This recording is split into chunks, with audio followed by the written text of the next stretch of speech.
ठीक है, तो लास्ट हम लोग टीसीपी हेडर के टाइप ऑफ सर्विस देखे थे पार्ट। नेक्स्ट फील्ड है आपका टोटल लेंथ। अगर इस हेडर के एक-एक फील्ड के बारे में देखेंगे, तो लास्ट पे यहाँ पे हमने कल 3 डिस्कस किया था, वर्ज़न, हेडर लेंथ, सर्विस या टाइप ऑफ सर्विस और टोटल लेंथ। फोर्थ है total length. The size of this field is 16 bits. This field gives total length of the datagram including the header.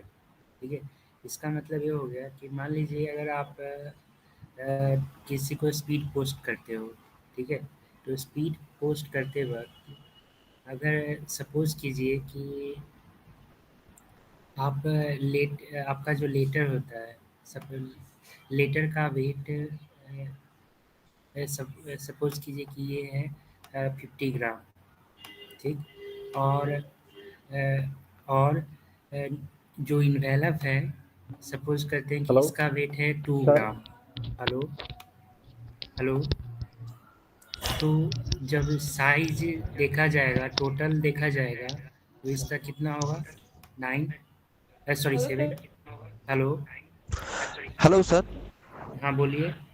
हाँ sir, मुझे sir chat ये box chat box वाले of attendance नहीं भेज आने सकते रहा। हम। ठीक है, तो टोटल यहाँ पे 7 ग्राम हो गया। इट मीन्स जब आप स्पीड पोस्ट करने जाएंगे, तो जो आपसे चार्ज लिया जाएगा वो 7 ग्राम का लिया जाएगा। ठीक है, या फिर अब कभी किसी शॉप पे अगर आप कोई राशन का सामान लेने जाते हैं, तो देखते होइएगा कि वो एक कंटेनर में सामान को का वेट करते हैं। ठीक है, तो वहाँ पे कंटेनर का जो वेट होता है, उसको पहले से ही उस मशीन के द्वारा, वेटिंग मशीन के द्वारा उसको ज़ीरो कर दिया जाता है। मीन्स जो भी कंटेनर का वेट होगा, उसको छोड़ के जो आइटम आप राशन परचेज कर रहे हैं, ठीक है, उसको वो काउंट करता है। ठीक है, तो इट मीन्स यहाँ पे जो टोटल लेंथ क्या है, तो अगर पैकेट की बात करें, तो पैकेट के अंदर 2 चीज़ होता है, पहला डेटा और दूसरा हेडर। ठीक है, तो अगर मैक्सिमम जो हमने देखा था कि टोटल हेडर लेंथ क्या बताता है, हेडर लेंथ ये बताता है कि हेडर का इंफॉर्मेशन कितना का है। ठीक है, कितना है। ठीक है, तो हेडर लेंथ मीन्स में अगर शॉर्टेस्ट हेडर लेंथ हमारा 20 बाइट का होता है, और जो मैक्सिमम हेडर लेंथ होता है वो 24 बाइट का होता है। प्लस डेटा कितना होगा, तो जो डेटा का वेट होगा और प्लस हेडर लेंथ का वेट होगा, टोटल बाइट जितने होंगे उसका जो काउंट होगा, वो कौन संभाल के रखेगा? वो संभाल के रखेगा आपका टोटल लेंथ। समझ में आया? Yes, sir. अगला है आइडेंटिफायर। Identifier.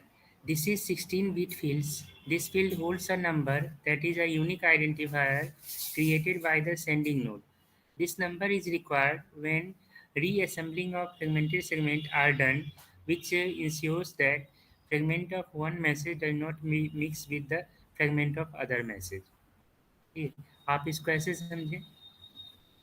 यहाँ पे एक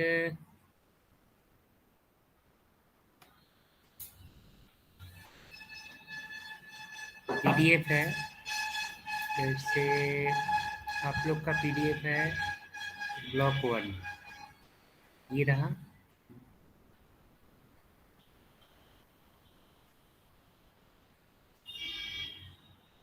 ब्लॉक 1 के अंदर सर जो प्लीज चैट पीडीएफ बॉक्स है, ऑन कीजिए।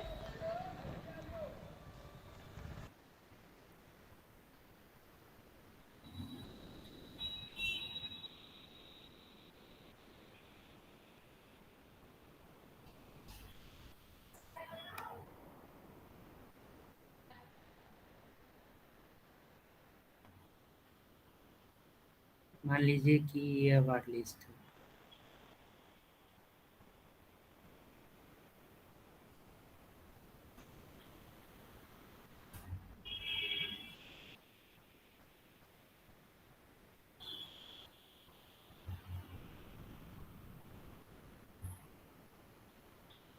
ठीक है, ये अवार्ड लिस्ट है आपका प्रैक्टिकल एग्जाम का। ठीक है, इसमें ये हमें स्टूडेंट इवैल्यूएशन डिवीज़न एसईडी से मिलता है जब आप लोग का प्रैक्टिकल एग्ज़ाम लेना होता है, ठीक है? इसमें सारा इन्फॉर्मेशन इग्नू हमें फिल करके देती है और कहती है कि आप अपना डिटेल आप यहाँ पे डाल देना। ये अभी तक हमने एक सिंगल लाइन भी मान के चलिए बस एक ये ऐड किया गया होगा, ठीक है? ये है इतना इतना हमें देती है इग्नू। इग्नू ये पेज डिज़ाइन की और ये हमको देती है, ठीक है? अब अगर इसको आप सेव कर लोगे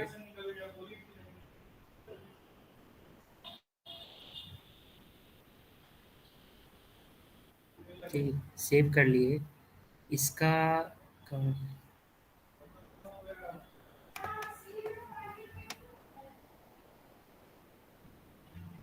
ठीक है। इसका साइज़ देखिए हम बता रहे हैं, ठीक है? इसका साइज़ देखिए, इसका साइज़ है 19.2 KB, ठीक है? मतलब अभी तक ये जो हेडर साइज़ है इसका वो है 19.2 KB, ठीक? अब अगर इस पे हम कुछ डेटा डालेंगे, यहाँ पे इंफॉर्मेशन डालेंगे, ठीक है? नेम, एनरोलमेंट नंबर, फिर आपने कुछ प्रैक्टिकल क्वेश्चन कितने का किया, वाइवा कितने का किया, तो जब इस पे डेटा डालेंगे तो क्या ये इस पेज का साइज़ बढ़ेगा या घटेगा? बढ़ेगा, ठीक है? तो जब डेटा डालेंगे तभी तो बढ़ेगा। तो डेटाग्राम का मतलब क्या होता है? हेडर प्लस डेटा, ठीक है?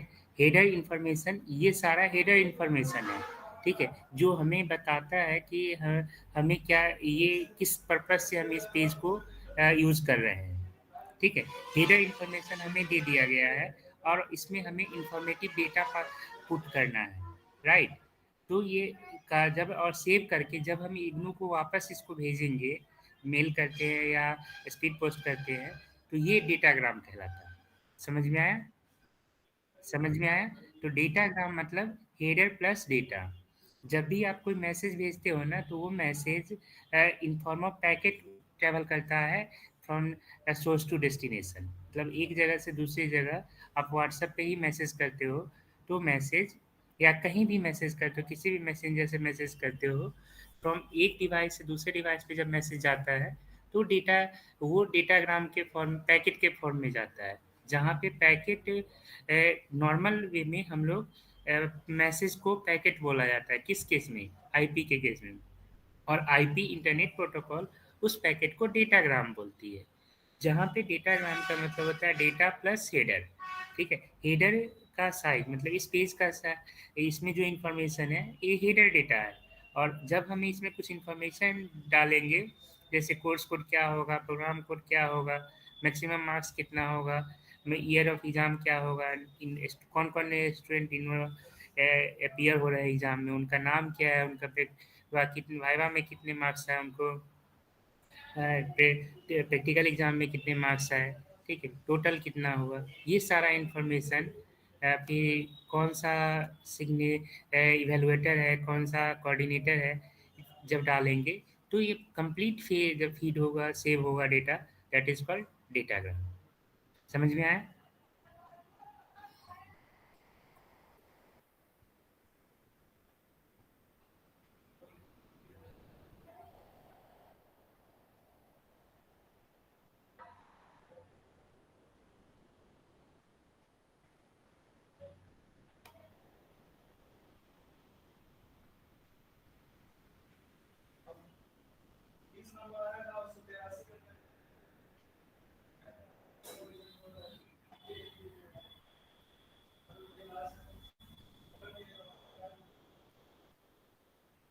देखिए इस ब्लॉक में ब्लॉक जब मान लीजिए एमसीएस 11 का ब्लॉक है, ब्लॉक 3, इसमें कितने यूनिट है पढ़ना? 4 है, ठीक है? 4 है। और अभी आप लोग का जो हम पीडीएफ डाउनलोड किए हैं ब्लॉक 1 टीसीपी आईपी, इसमें कितने पढ़ने हैं? कितने पढ़ने हैं? 4 पढ़ना है तो 4। 4 पढ़ना है, ठीक है? लेकिन इस वाले पीडीएफ में और इस वाले पीडीएफ में कुछ अंतर दिख रहा है?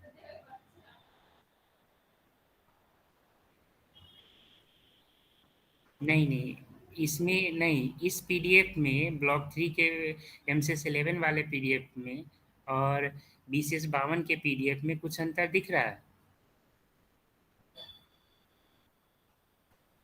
वो तो यूनिट 4 है ना, लेकिन और कुछ नहीं दिख रहा है। जैसे यहाँ पे ब्लॉक, हाँ, यहाँ पे जो यूनिट है, इस यूनिट में ब्लॉक बीसीएस 52 के जो पीडीएफ बनाए गए हैं ब्लॉक का, उसमें हर एक यूनिट को अलग पीडीएफ फॉर्म में बनाया गया है। एक मतलब एक बड़े मैसेज को, एक लार्ज मैसेज को ब्रेक कर दिया गया है सब मैसेज में, ठीक। जबकि इस केस में जब एमसीएस 11 का पीडीएफ बनाया गया तो सभी यूनिट को एक साथ कंबाइन कर दिया गया। समझ में आया? Yes, sir. ठीक है। तो अब यहाँ पे आप एक और चीज़ देखोगे, इसमें यूनिट 9 कहाँ से कहाँ तक है? 5 से 19 तक। यूनिट 10 कहाँ से स्टार्ट होगा? 41 तक। और यूनिट 11 42 टू 57, ठीक है। और 50 से यूनिट 12 58 टू 77, जो यहाँ पे लास्ट नंबर दिख रहा होगा, पेज नंबर, वहाँ तक, ठीक है। तो अगर ये नंबर नहीं दिया होता तो क्या होता? अगर ये नंबर अगर मान लो मिटा दिया जाए, ठीक है, या इसको हाइड कर दिया जाए, तो क्या होगा? तब आप तब क्या समझोगे कि यूनिट 1 कहाँ से स्टार्ट हो रहा है और यूनिट 2 कहाँ से स्टार्ट हो रहा है, आप जान पाओगे? नहीं, ठीक है। तो इससे यूनिट 1 और यूनिट 2 का, यूनिट 9 और यूनिट 10 का कंटेंट मिक्सअप नहीं हो जाएगा?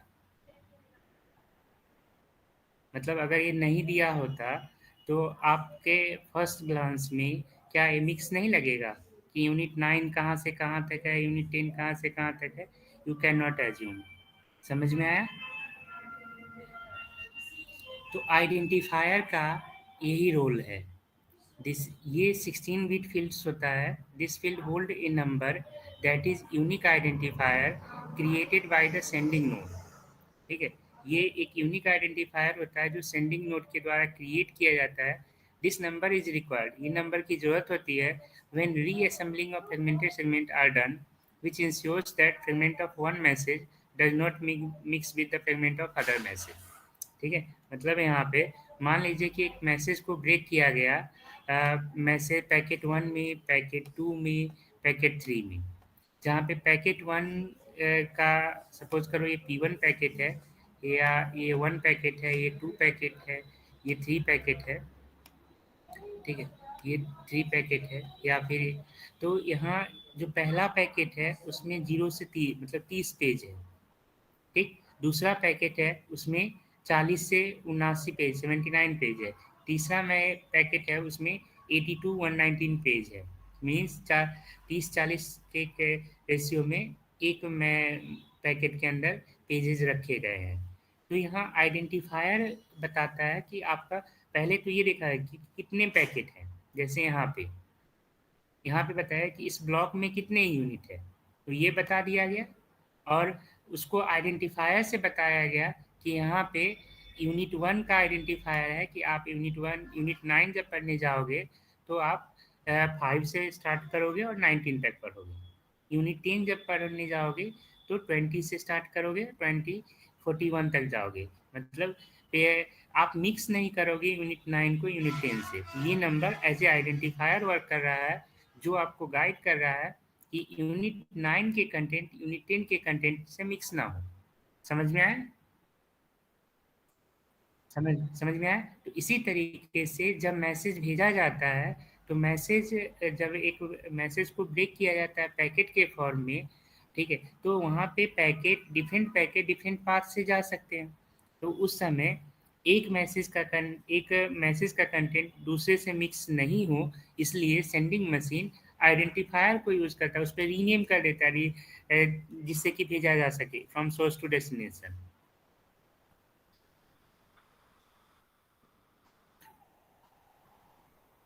सब लोग डाल दिए अपना, मैं चैट बॉक्स में मैसेज,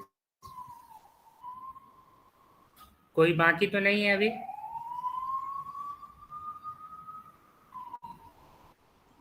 सर मैं बाकी हूँ, अभी मैंने डाला नहीं। हाँ ठीक है, जल्दी डालिए।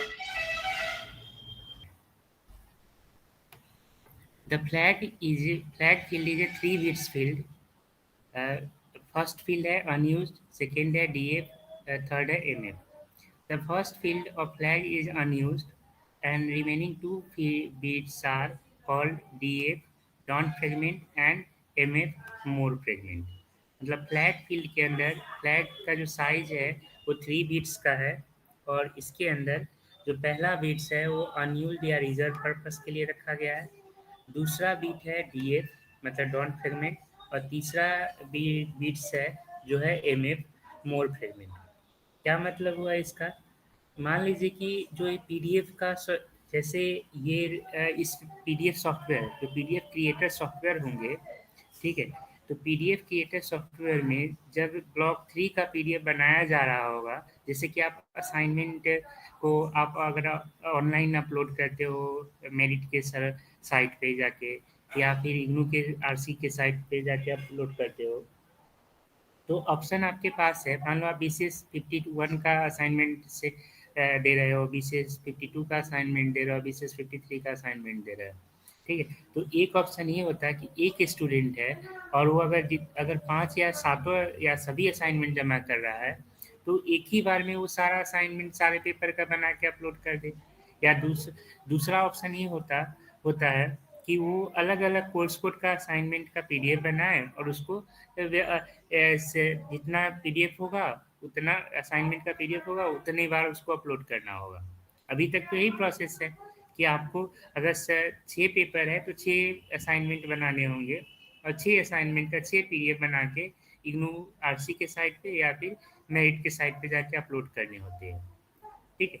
तो यहाँ पे भी वही कंडीशन है कि अगर पीडीएफ का क्रिएटर का जो सॉफ्टवेयर है, वो पीडीएफ क्रिएटर का सॉफ्टवेयर हर एक ही यूनिट को एक ब्लॉक के सभी यूनिट को एक ही पे पीडीएफ में रख रहा है, मतलब इसमें इसके फ्रेगमेंट नहीं बनाए जा रहे हैं। जबकि इस केस में क्या देख रहे हैं, बीसीएस 51 का को जब बीसीएस 52 का जो पीडीएफ बनाया गया, ठीक है, ब्लॉक 1 का पीडीएफ बनाया गया, तो यहाँ पे मोर फ्रेगमेंट ऑप्शन सेलेक्ट किया गया, ठीक है, मतलब ये पीडीएफ क्रिएटर सॉफ्टवेयर मोर फ्रेगमेंट ऑप्शन को सेलेक्ट किया, ठीक है। ये इससे क्या हुआ कि एक ब्लॉक के अंदर 4 यूनिट है, तो 4 यूनिट के अलग-अलग पीडीएफ बना दिए गए, ठीक है। या फिर आप देखते होंगे कि कभी आप एक्सेल का जैसे पीडीएफ आप यहाँ यहीं से जाके देखो, ठीक है, मैं प्रैक्टिकल एग्जांपल आपको दिखाता हूँ।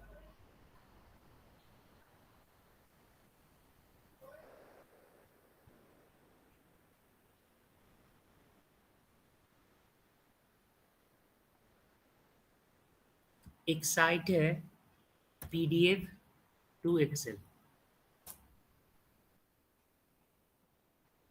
ठीक है, पीडीएफ टू एक्सेल, यहाँ इस पे क्लिक किए,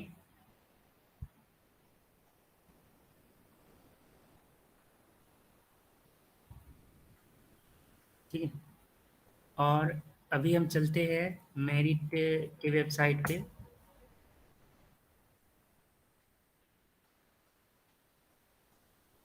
ठीक है, और यहाँ से बीसीए का शेड्यूल गेट करते हैं,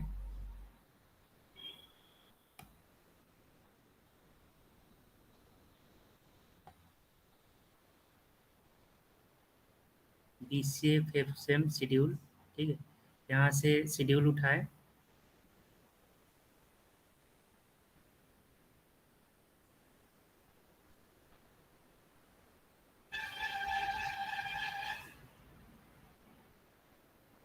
और इसको डाउनलोड करते हैं,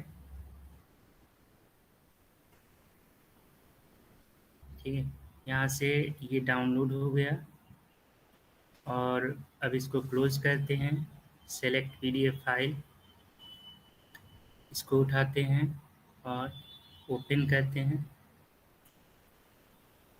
कन्वर्ट टू एक्सेल में जाते हैं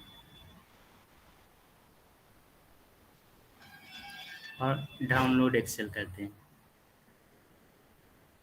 ठीक, अब आप देखो, अगर पीडीएफ ओपन करोगे तो इस पीडीएफ में 2 पेज है, ठीक है, और ये दोनों पेज एक सिंगल पीडीएफ में रखा गया है जो आप लोग का शेड्यूल है। लेकिन यही चीज़ अगर आप एक्सेल से ओपन करोगे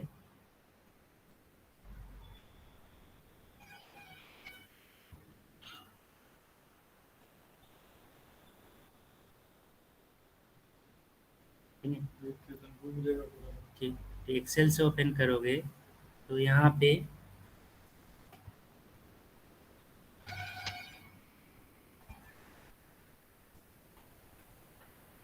ये एक पेज में रख देता है, ठीक है, एक पेज में यहाँ पे रख दिए। ठीक, ये हो गया। एक और एग्जांपल देखते हैं यहाँ पे, डाउनलोड एक्सेल, बैक आइए, सेलेक्ट पीडीएफ फाइल। ठीक है, मान अब हम अपना शेड्यूल उठाते हैं, ओपन, कन्वर्ट टू एक्सेल, ठीक, और यहाँ से डाउनलोड एक्सेल, ठीक, और अब इसको डाउनलोड करते हैं। ठीक, तो यहाँ देखिए इस जगह पे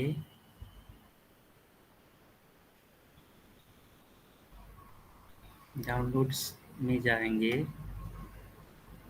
यहाँ आपका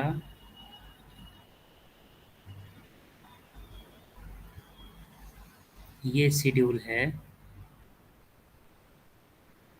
इसमें नंबर ऑफ पेजेस कितने दिख रहे हैं, 2। ठीक, और जब हम एक्सेल ओपन करते हैं तो एक्सेल में इसमें कितने एक पेज, पहला पेज एक पे आ गया और दूसरा पेज इस पे आ गया, दूसरे सीट पे। समझ में आया? ठीक है, तो अभी हमने आपको 2 दिखाया। एक जो इग्नू का साइट है, इग्नू आपका शेड्यूल है, वहाँ पे एक ही पेज में एक पीडीएफ को एक एक्सेल में कन्वर्ट किया। लेकिन उसी जगह पे मेरा जो शेड्यूल है, उस शेड्यूल को अगर हम एक्सेल में कन्वर्ट करते हैं सेम पीडीएफ, दूसरे पीडीएफ फाइल को, तो उस केस में क्या हो रहा है, उस केस में पीडीएफ पेज के अंदर 2 फाइल है, मतलब 2 एक्सेल शीट अलग-अलग बन रहे हैं। देखें एग्जाम्पल, मतलब इस केस में, मेरे वाले केस में, मेरे शेड्यूल, मेरे पीडीएफ का जब एक्सेल कन्वर्ट हुआ तो वहाँ पे मोर फ्रेगमेंट ऑप्शन सेलेक्ट हुआ, ठीक है। लेकिन जब एमसीए आप लोग का बीसीए 5 का शेड्यूल सेलेक्ट हुआ पीडीएफ कन्वर्टर के द्वारा, तो वहाँ पे डॉन्ट फ्रेगमेंट ऑप्शन सेलेक्ट हुआ। समझा? मतलब कि उस पैकेट में अगर एक से ज़्यादा पेज हैं तो उसका फ्रेगमेंट नहीं बना। समझ में आया? Yes, sir.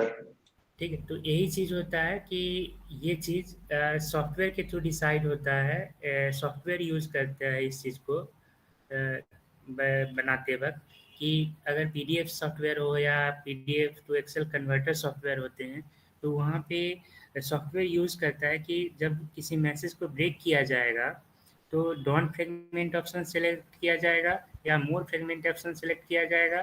ठीक है, ये यहाँ पे देखा जाता है। तो जनरली अगर डॉन फ्रेगमेंट की वैल्यू, जैसे डॉन फ्रेगमेंट की वैल्यू अगर 1 है, मतलब कि एक पीडीएफ में अगर 4 यूनिट है, जैसे इस केस में 4 यूनिट है, तो चारों यूनिट को एक सिंगल पीडीएफ फाइल में रखा गया। लेकिन यहाँ बीसीएस 52 का जो पीडीएफ बनाया गया यूनिट का, तो यहाँ हर एक यूनिट के लिए अलग अलग पीडीएफ फाइल बनाई गई। मतलब यहाँ पे मोर फ्रेगमेंट ऑप्शन सेलेक्ट हुआ। ब्लॉक 3 के लिए मोर फ्रेगमेंट ऑप्शन के साथ पीडीएफ बनाया गया, जबकि बीसीएस एमसीएस 11 के पीडीएफ बनाते वक्त एक डॉन फ्रेगमेंट ऑप्शन के साथ सेलेक्ट किया गया। तो या तो एक दूसरे का रिवर्स होगा, ये 1 होगा तो ये 0 होता है, और ये 0 होता है तो अगला 1 होता है। समझ में आया? Yes, sir. फ्रेगमेंट का मतलब नाम से ही पता चलता है, टुकड़ा। ठीक ठीक है, तो DF अगर DF की वैल्यू 1 है मतलब मल्टीपल डोनर फ्रेगमेंट नहीं होगा, और मोर फ्रेगमेंट की वैल्यू 1 है तो मतलब मल्टीपल फ्रेगमेंट होगा। अगला है fragment offset. The fragment offset contains the position of the fragment in the current message within the current datagram. This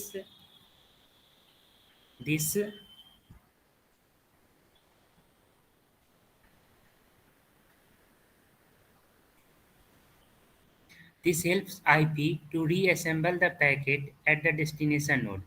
The size of field is 13 bits. Fragment offset का मतलब ये हो गया कि मान लीजिए पहला फ्रेगमेंट, ये फ्रेगमेंट यूनिट 9 है। अगर हम यहाँ से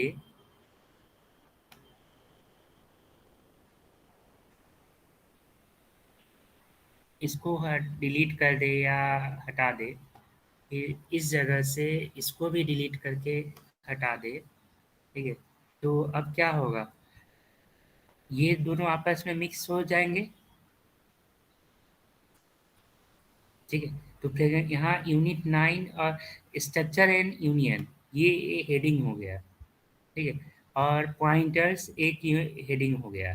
तो यहाँ दो मैसेज है, एक स्ट्रक्चर एंड यूनियन का मैसेज है या पैकेट है, और दूसरा पॉइंटर का पैकेट है, ठीक है। तो पॉइंटर के पैकेट के अंदर 20 to 41 लगभग 21 पेज है, और स्ट्रक्चर एंड यूनियन के अंदर लगभग 15 पेज है, ठीक है। तो यहाँ 15 इस फर्स्ट 15 पेज का के लिए यूनिट 1 फ्रेगमेंट ऑफसेट बनाया गया, ठीक है, और आइडेंटिफायर दे दिया गया वहाँ पे 5, और यूनिट 10 जो है वो सेकेंड फ्रेगमेंट ऑफसेट है जो कि पॉइंटर के लिए यूज होगा, और उसका आइडेंटिफायर है 20।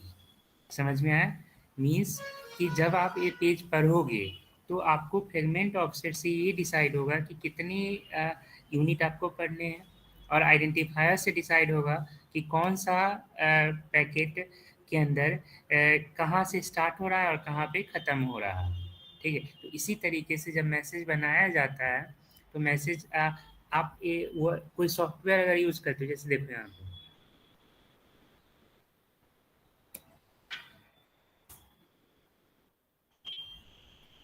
जैसे नोटपैड, अगर हम नोटपैड की बात करें यहाँ पे, और हम यहाँ पे कुछ टाइप करते हैं, ठीक है, तो देखो यहाँ बाय डिफ़ॉल्ट लाइन ब्रेक नहीं किया ना, ठीक है, लाइन ब्रेक नहीं किया। अब इसी जगह पे अगर इसको हम सिलेक्ट करते हैं और वर्ड रैप कर देते हैं, अगर वर्ड रैप ऑप्शन से जाते हैं तो देखिए ये लाइन ऑटो ब्रेक कर दिया, मतलब यहाँ पे क्या है, वर्ड रैप ऑप्शन है। अगर इस वर्ड रैप ऑप्शन यूज हो रखा है, वर्ड रैप ऑप्शन अगर ऑन होगा तो इसका मतलब कि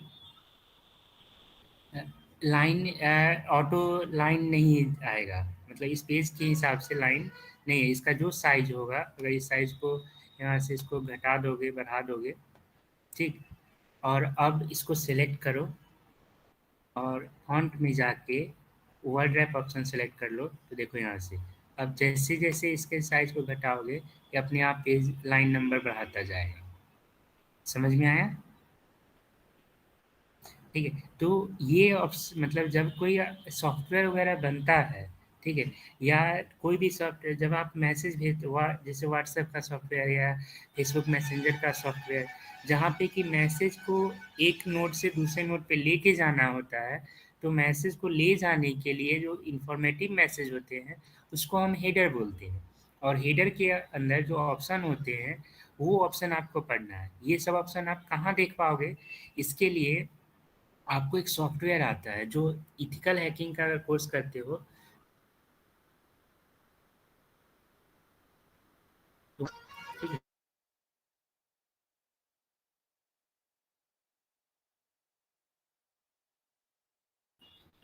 है, वायर शार्क टूल, ये क्या है देखिए यहाँ, wire shark is a network protocol analyser और application that captures packet from network connection such as from your computer to your home office, or the internet. Packet is the name given to a discrete unit of data in a typical Ethernet network. Wireshark is most often used packet sniffer in the world.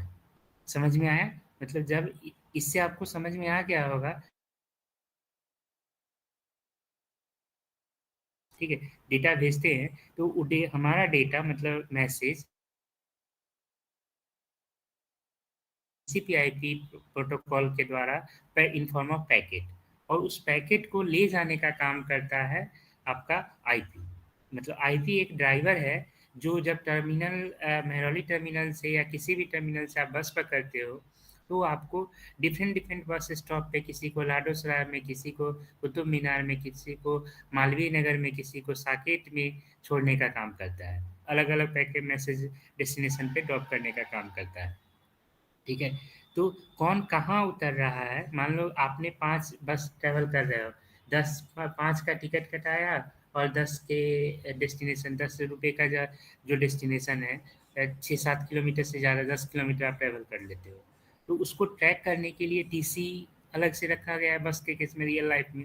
वैसे ही यहाँ पे आपको Wireshark नाम का software है, network protocol analyser tools है। इस tools को बनाया ही गया है ताकि आप जो मैसेज नेटवर्क में जा रहे हैं उसको प्रॉपर्ली एनालाइज किया जा सके, ठीक है। प्रॉपर्ली एनालाइज क्यों करना होता है?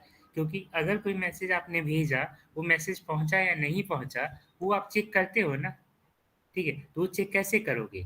वो चेक करने के लिए एक सॉफ्टवेयर बनाया गया, और ये सॉफ्टवेयर का बेस क्या है? ये बेस है आपका टीसीपी हेडर का ये सेगमेंट। समझ में आया कि हम इसको क्यों पढ़ रहे हैं? समझ आया?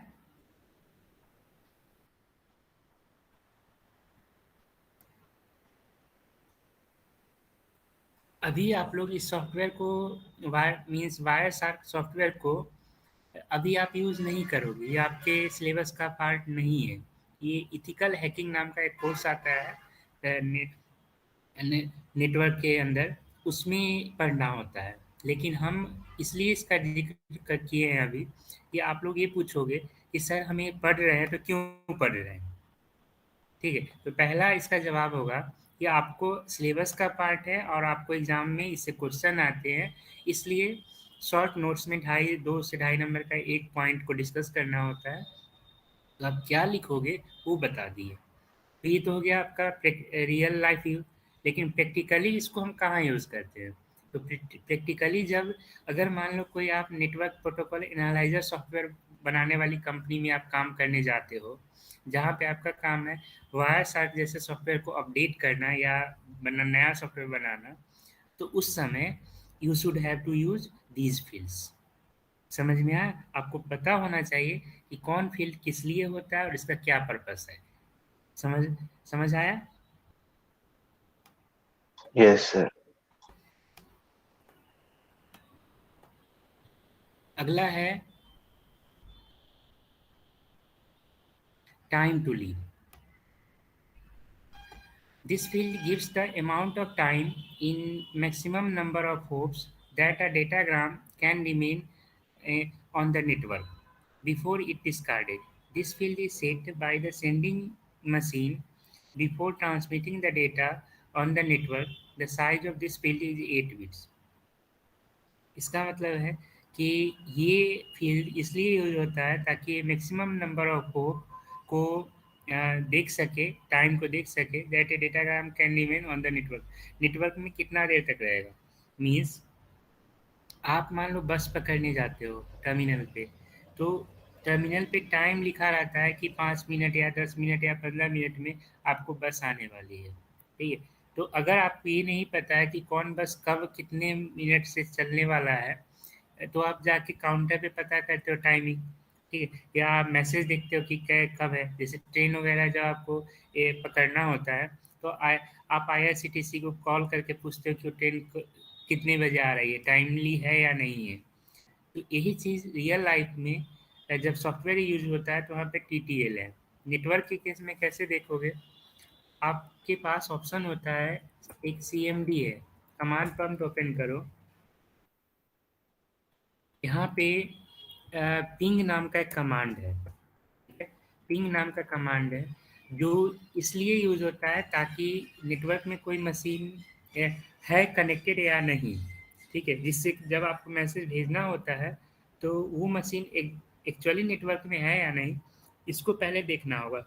नहीं तो मैसेज जो आप भेजोगे वो लेके तो जाएगा लेकिन पहुंचेगा नहीं। क्यों नहीं? और उसका आपको पता भी नहीं चलेगा। क्यों नहीं चलेगा? क्योंकि आईपी जो ले जाने वाला है वो कनेक्शन लेस प्रोटोकॉल है। कनेक्शन लेस प्रोटोकॉल का मतलब उसका काम है वहाँ डेडिकेटेड कनेक्शन इस्टेब्लिश नहीं होता है। मतलब वो ले जाने से पहले ये नहीं पूछता है कि अगला आदमी वहाँ है अवेलेबल या नहीं। जैसे फॉर एग्जांपल सपोज करो कि हम अब पहले अपने मशीन का आईपी देख लेते हैं। तो आईपी देखने के लिए आप हमारे पास ऑप्शन है, कमांड है आईपी कॉन्फिग, ठीक है। इससे मेरे मशीन का आईपी पता चल जाएगा, ठीक है। जैसे वाईफाई लैन एडेप्टर, मेरे मशीन का आईपी है ये वाला। और अब हमें चेक करना है कि मेरा मशीन सही में इंटरनेट पे में वर्क कर रहा है या नहीं। तो इसके लिए लिखेंगे पिंग और फिर दिस,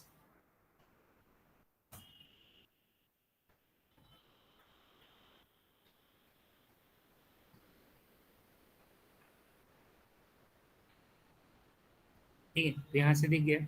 अब सेम केस देखिए, अगर हम 112 की जगह अगर हम 110 कर देते हैं आईपी, मतलब किसी दूसरे मशीन का आईपी देखते हैं, फिर देखते हैं तो देखिए अब क्या होता है।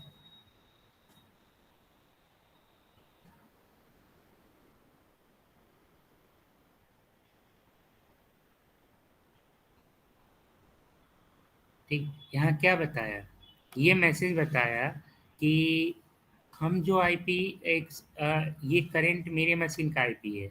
इस मशीन से हम चेक किए कि क्या मेरे नेटवर्क में जो मेरा नेटवर्क है ये है,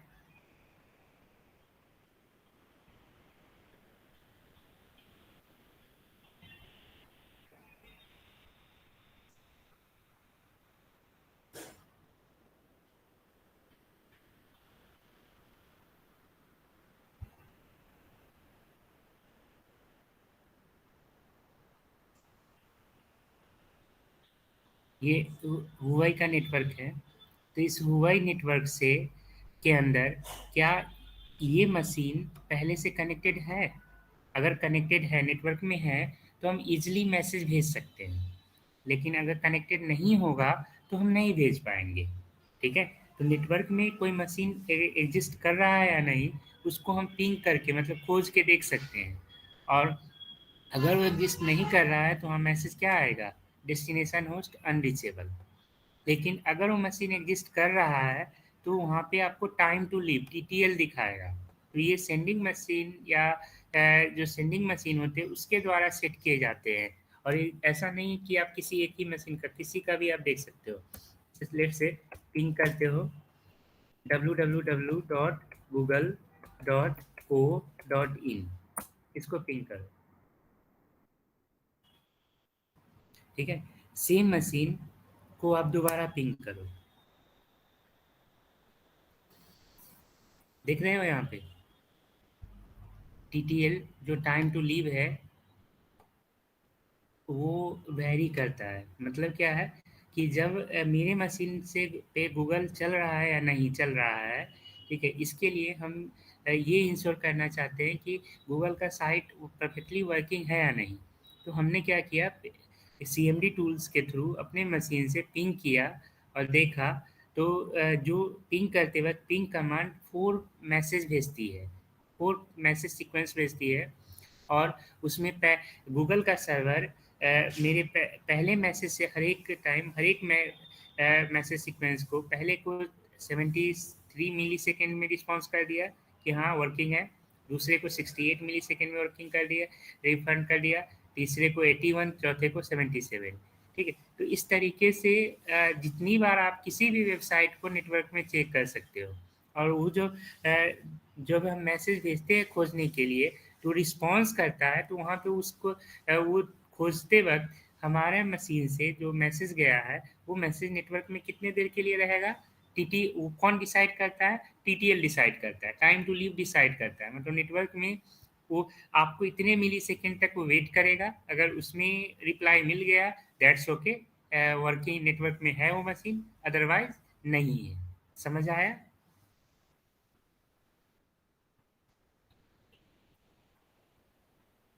इसके बाद है अगला फील्ड है protocol. The size of this field is of 8 bits. This field contains the identification number of the protocol to which the packet is to be handed. Protocol का साइज यानी इस फील्ड का साइज 8 बिट्स का होता है। ये contain करता है identification number of the protocol, protocol का आइडेंटिफिकेशन नंबर जिसको है प्रोटोकॉल हैंड ओवर किया जाएगा, मतलब डेटा दिया जाएगा। ये नंबर हर एक प्रोटोकॉल का अलग अलग होता है। जैसे आप जब सेकेंड ब्लॉक में प्रोग्रामिंग करोगे, ठीक है, टीसी नेटवर्क प्रोग्राम बनाओगे, टीसीपी या एफटीपी, टीसीपी या यूडीपी का प्रोग्राम बनाओगे, तो टीसीपी का प्रोटोकॉल नंबर होता है आपका 6, ठीक है। ये प्रोग्राम के थ्रू आप देखोगे पता चलेगा, अभी के लिए समझने के लिए हम बता देते हैं कि टीसीपी का प्रोटोकॉल नंबर होता है 6 और यूडीपी का प्रोटोकॉल नंबर होता है 70, ठीक है। तो इसी तरह प्रोटोकॉल का मतलब क्या हुआ, रूल्स फॉर कम्युनिकेशन, ठीक है। तो जो पहला टीसीपी बनाया गया, आप इस पर से समझो कि ये छठा रूल्स फॉर कम्युनिकेशन था, और यूडीपी जब बनाया गया तो यूडीपी का नंबर दिया गया 17, मतलब ये 17 रूल्स फॉर कम्युनिकेशन थे। इसी तरीके से अलग अलग प्रोटोकॉल बनाए गए, जैसे आपको याद होगा SMTP मेल ट्रांसफ़र के लिए यूज होता है, इसका अपना नंबर होगा, ठीक है। फिर जब आप किसी भी रिज्यूम वगैरह अपलोड करते हो किसी सर्वर पे, या अपना वेबसाइट डालते हो अपलोड करते हो, तो उसके लिए FTP है। मतलब आपके मशीन से डेटा दूसरे मशीन पे जाए या दूसरे मशीन से डेटा आपके मशीन पे आए, जैसे डाउनलोड करते हो या अपलोड करते हो, तो उस समय FTP यूज होता है। फाइल कॉपी होता है फ्रॉम सेंडर टू रिसीवर या रिसीवर टू सेंडर, तो वहाँ पे FTP यूज होता है। तो हर एक प्रोटोकॉल का एक अपना नंबर होता है, और वो नंबर किसके द्वारा डिसाइड होता है, एक ऑर्गेनाइजेशन है जिसका नाम है IANA,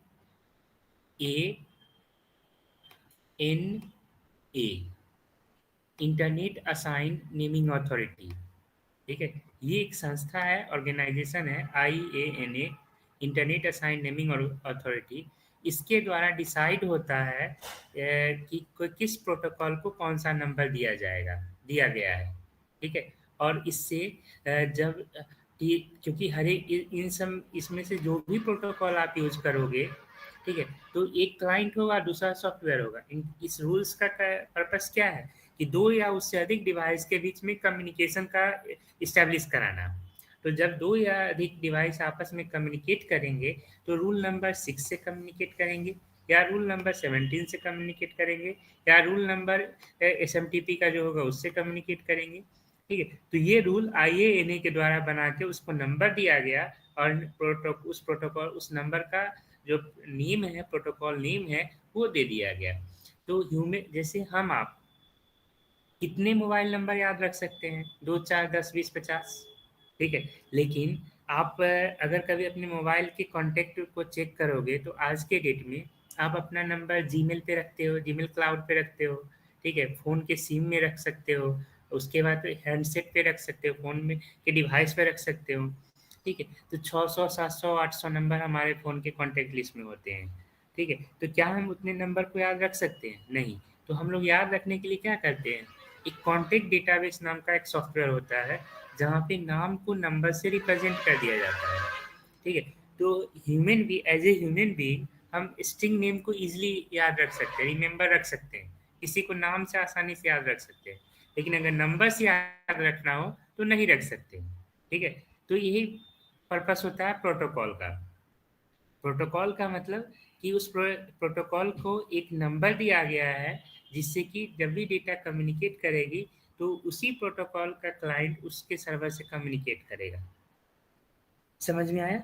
ये नंबर प्रिंट कराना हम आप लोग को जब सेकेंड ब्लॉक में प्रोग्राम पढ़ाएंगे उस समय बता देंगे प्रैक्टिकल में। समझ आया? Yes, sir.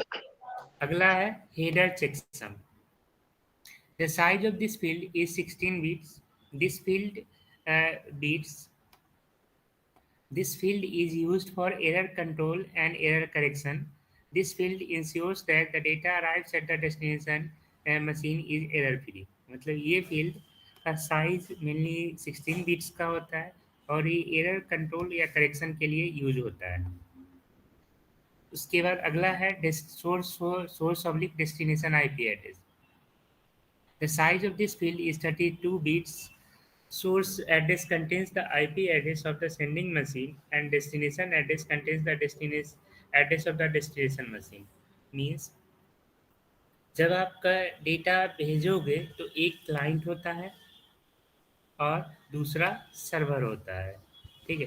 तो क्लाइंट मशीन का अपना आईपी एड्रेस होगा और सेंडिंग मशीन का यानी डेस्टिनेशन मशीन या सर्वर मशीन का अपना आईपी एड्रेस होता है, ठीक है। तो इस सोर्स आईपी एड्रेस मींस ये 32 उसका एड्रेस क्या है। जैसे मेरे मशीन का आईपी अभी आपको दिखा है कि मेरे मशीन का आईपी है 192.168.8.112। इसी तरीके से हर एक मशीन का अपना आईपी होता है, ठीक है। तो ये आई जब भी हम किसी को मैसेज भेजेंगे तो इस नंबर से मैसेज आएगा, ठीक है।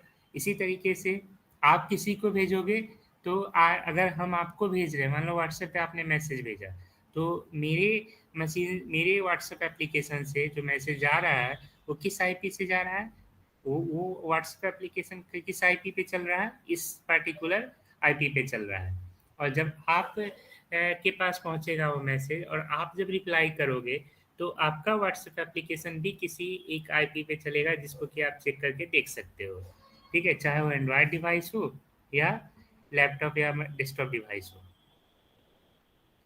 और ये आईपी एड्रेस कितने बिट में लिखा जाता है? 32 बिट में लिखा जाता है। समझ आया?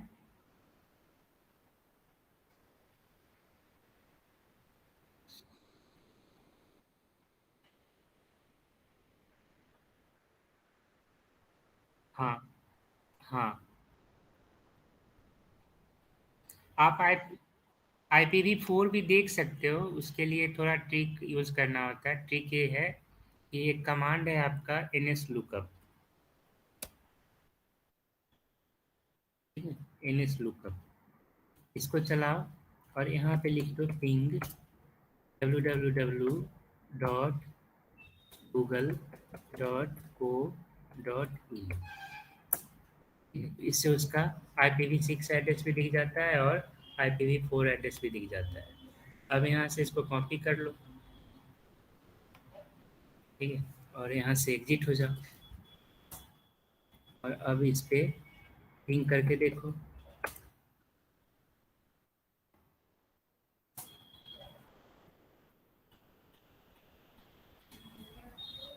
सर ये वाला स्टेप दोबारा बताना एक बार।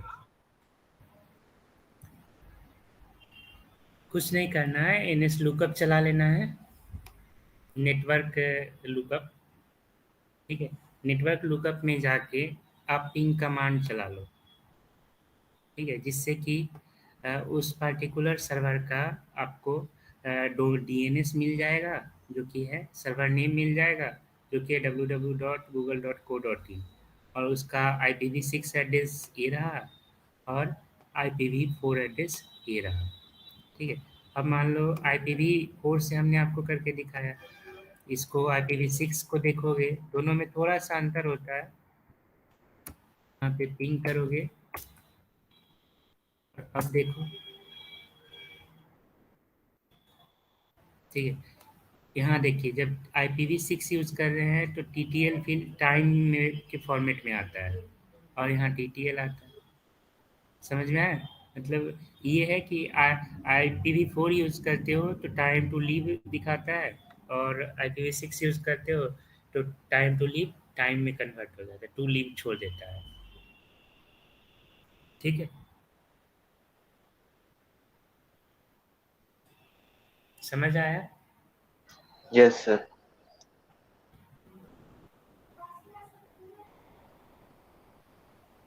सभी लोग डाल दिए मैसेज?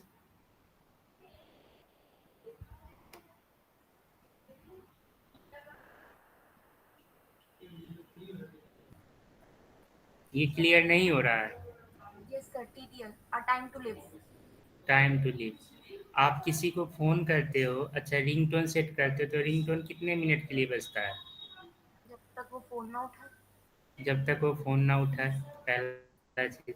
दूसरा, यहाँ से दूसरा आप देखते होंगे कि नॉर्मली अगर कोई फ़ोन उठा लेता है, नहीं तो एक तो टाइम होगा ना, जैसे 30 सेकंड सर, 30 सेकंड तक 30 रिंग जाती सेकंड, है। 30 सेकंड तक रिंग जाती है, और 30 सेकंड में अगर वो पिक नहीं करता है तो बता देता है कि वो आपका और फ़ोन पिक नहीं हो रहा है, मतलब मिस कॉल में कन्वर्ट हो जाता है। ठीक? तो ये 30 सेकंड क्या है? टाइम टू लीव है। Okay sir. और एक हेडर चेकसम। Header checksum. जब आप किसी को फ़ोन करते हो तो mobile number must be of 10 digit, लेकिन 10 डिजिट की जगह आप 9 डिजिट ही डालो और तब देखो कॉल करो, तो कॉल हो जाएगा। No sir. क्यों नहीं होगा? सर होना चाहिए। वो नंबर इनवैलिड आ जाता है। फ़ोन नंबर इनवैलिड आ जाता है, तो चेक वो आपका मोबाइल डिवाइस कैसे चेक करता है? मोबाइल डिवाइस देखता है कि जो मोबाइल नंबर आप इंटर कर रहे हो, क्या वो 6 डिजिट का है या नहीं। ठीक है? जैसे टोल फ्री नंबर अगर देखोगे, ऐसा तो रूल है नहीं कि 6 डिजिट का नहीं होना चाहिए या 4 डिजिट का नहीं होना चाहिए या 10 डिजिट का नहीं ही होना चाहिए। टोल फ्री नंबर तो 4 डिजिट का भी होता है। ठीक है? तो कैसे 4 डिजिट पे कॉल कर लेता है टोल फ्री नंबर पे? ठीक है? तो ऐसा तो कहीं रूल नहीं है कि, तो फिर आपका डिवाइस कैसे चेक करता है कि ये नंबर टोल फ्री नंबर है जो 4 डिजिट का वैलिड नंबर है, और ये अगर 9 डिजिट आप डाल रहे हो या 8 डिजिट डाल रहे हो तो ये इनवैलिड नंबर है। तो ये चेक करने का रिस्पॉन्सिबिलिटी जो मोबाइल डिवाइस यूज़ करती है कि इनवैलिड है या वैलिड है, वो क्या है, करेक्शन चेक कर रहा है। ठीक है? तो ये वहाँ पे इसको आप हेडर चेकसम के रूप में समझो। समझ में आया? Yes sir.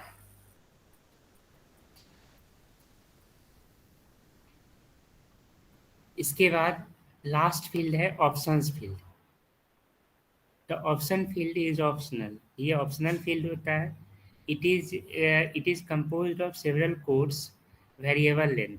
ये सेवरल कोड के वेरिएबल लेंथ के बने होते हैं, मतलब यहाँ पे सेवरल कोड्स होते हैं। All option are controlled by a byte that is usually divided into 3 field. First है 1 bit copy flag, 1 bit copy flag. Second है 2 बिट क्लास, और थर्ड फील्ड है 5 बिट ऑप्शन नंबर। ठीक है? मतलब यहाँ पे 3 कोड दिया गया है। एक है 1 bit copy, second variable code है 2 बिट क्लास, और थर्ड है 5 बिट ऑप्शन नंबर।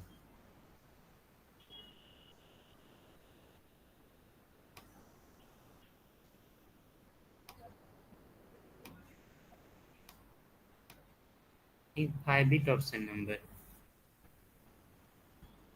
यहाँ पे पहला है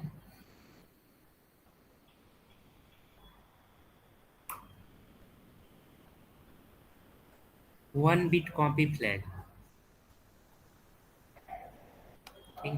The copy flag is used to stipulate how the option is handled when fragmentation is necessary in a gateway. ठीक है?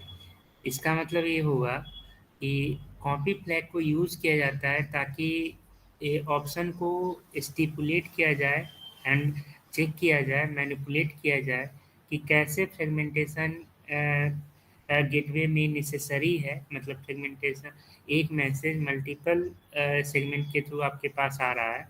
आप अगर आईपी कॉन्फ़िग से देखते हो, आईपी कॉन्फ़िग कमांड चलाते हो, यहाँ देखते होइएगा, यहाँ पे ये दिखाया गया है 192.168.8.1।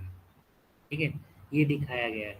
मतलब ये हमारा गेटवे एड्रेस है, ठीक है, ये गेटवे एड्रेस है। तो और ये हमारा राउटर है, ये राउटर है, ठीक है, ये राउटर है। अगर राउटर का आईपी देखोगे तो राउटर का आईपी आप व्हाट इज माय आईपी से देख सकते हो।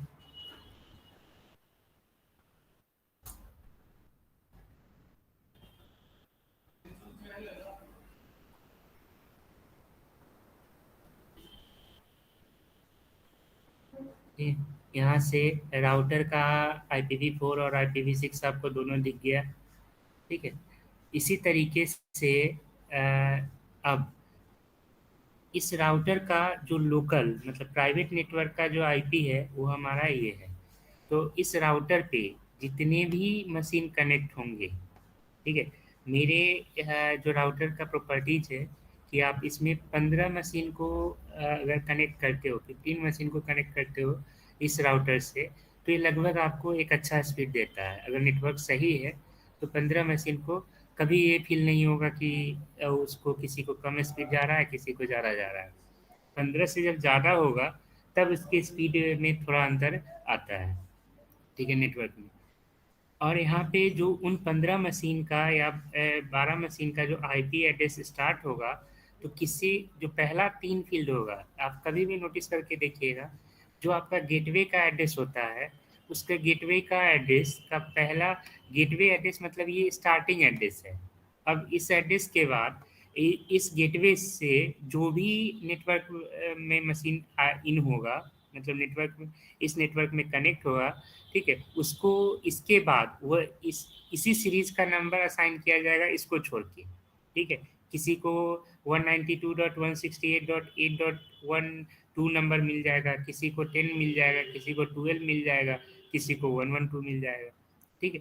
तो ये डायनामिक इसको सेट करने का काम, ये आईपी सेट करने का काम किसका होता है? डीएचसीपी का। और जब हम मान लीजिए इस मशीन से किसी को मैसेज भेजते हैं, तो मैसेज तो हमेशा in form of datagram travel करेगा from one network to another network. और जब डेटाग्राम ट्रेवल करेगा तो डेटाग्राम को हम क्या बोलते हैं? पैकेट। और पैकेट हमेशा क्या होता है? फ्रेगमेंट के फॉर्म में जाता है, ठीक है। तो पैकेट फ्रेगमेंट एक फ्रेगमेंट से दूसरे फ्रेगमेंट में मिक्स नहीं हो, उसके लिए बहुत सारे टेक्निक आप अभी पढ़ रखे हो। फ्रेगमेंट ऑफसेट ऑप्शन है, उसको सेट किया जाता है पैकेट हेडर के अंदर, या आइडेंटिफायर है उसको सेट किया जाता है। तो ये चीज़ 1 बिट कॉपी फ्लैग से बताया कंट्रोल किया जाता है कि फ्रेगमेंटेशन नेसेसरी है या नहीं। इस ऑप्शनल फील्ड का यूज क्या है कि अगर मैसेज को ब्रेक किया जाएगा, हमने अभी आपको एक एक्सेल का 2 एक्सेल का एग्जांपल बताया कि अगर आपके BCA 5th का शेड्यूल हम जब PDF converter software, PDF to Excel converter software से कन्वर्ट किए, तो आपके BCA वाले 5th वाले शेड्यूल पे भी 2 पेज थे और मेरे शेड्यूल पे भी 2 पेज थे। लेकिन आपके वाले सॉफ्टवेयर पे BCA 5 के शेड्यूल वाले एक्सेल फाइल PDF फाइल को वो एक सिंगल एक्सेल में कन्वर्ट करके दिया, और मेरे वाले PDF मेरे शेड्यूल के PDF को वो 2 एक्सेल फाइल में कन्वर्ट करके दिया, ठीक है। मतलब मेरे में फ्रेगमेंटेशन नेसेसरी था, लेकिन BCA 5 वाले शेड्यूल में फ्रेगमेंटेशन नेसेसरी नहीं था। तो ये डिसाइड कैसे करेगा PDF सॉफ्टवेयर? ये डिसाइड करता है कि जिस समय PDF बनाया गया होगा, एक्सेल को अपलोड किया गया होगा PDF के फॉर्म में मेरिट के सर्वर पे, ठीक है, या RC के वेबसाइट के सर्वर पे, तो कौन से सॉफ्टवेयर से बनाया गया होगा। तो उनके सॉफ्टवेयर पे फ्रेगमेंटेशन ऑप्शन को, मतलब उनके केस में DF को 0, DF को 1 रखा गया होगा। जबकि हम जब कन्वर्ट कर रहे हैं तो मेरा कन्वर्टर सॉफ्टवेयर वेबसाइट है ये वाला, ठीक है, मेरे कन्वर्टर वेबसाइट है ये वाला, ठीक है। तो ये क्या कर रहा है? ये सॉफ्टवेयर MF को 1 करके बनाया गया है, ठीक है। तो फ्रेगमेंटेशन नेसेसरी इस केस से अगर आप कन्वर्ट करते हो मेरे वाले PDF को, तो वहाँ पे या फिर वो लोग ऐसा बना के दिए होंगे कि जब भी इसको वापस कन्वर्ट किया जाए तो फ्रेगमेंट में बनाया जाए। तो फ्रेगमेंटेशन नेसेसरी है या नहीं, ठीक है, वो किसके द्वारा हैंडल किया जाएगा? इस फील्ड के कॉपी द्वारा, फ्लैग। कॉपी फ्लैग के द्वारा हैंडल किया जाएगा। when the bit is set to 0, option should be copied to the first datagram but not subsequent one। ठीक है, मतलब कॉपी फ्लैग ये दिखाता है कि अगर यहाँ पे इसकी वैल्यू 0 है तो ऑप्शन कॉपी होगा पहले डेटाग्राम में लेकिन आगे नहीं होगा। इसको आप ऐसे समझ सकते हो लिटरल एग्जांपल के थ्रू। देखो यहाँ पे आपका यूनिट 1 है,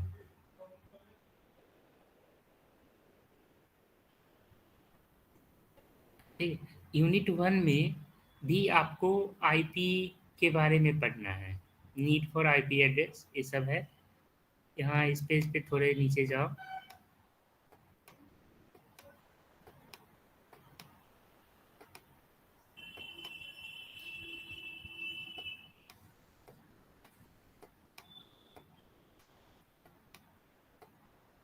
और यहाँ भी आपको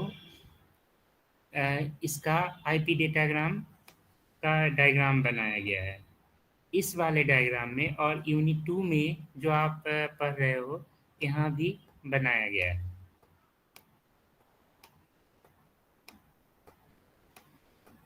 ठीक है, यहाँ भी बनाया गया है। तो अब इस केस को देखो, ये जो आपका सेट कह रहा है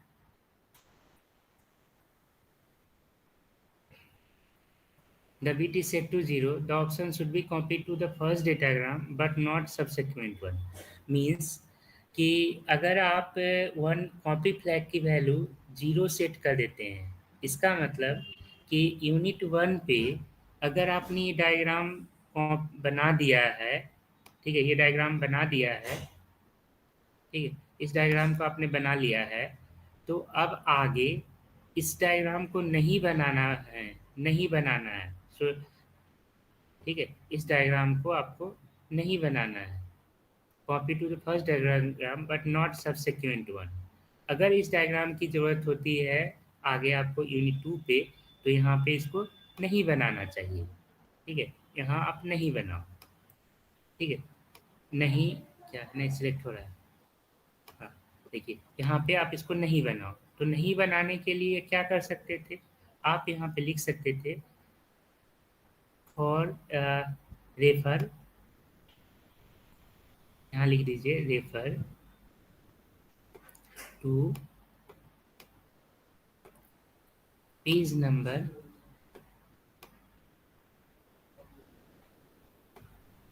पेज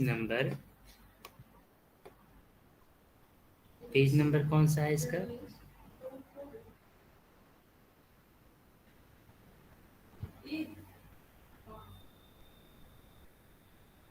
पेज नंबर है 16, पेज नंबर है 16, पेज नंबर 16 यूनिट 1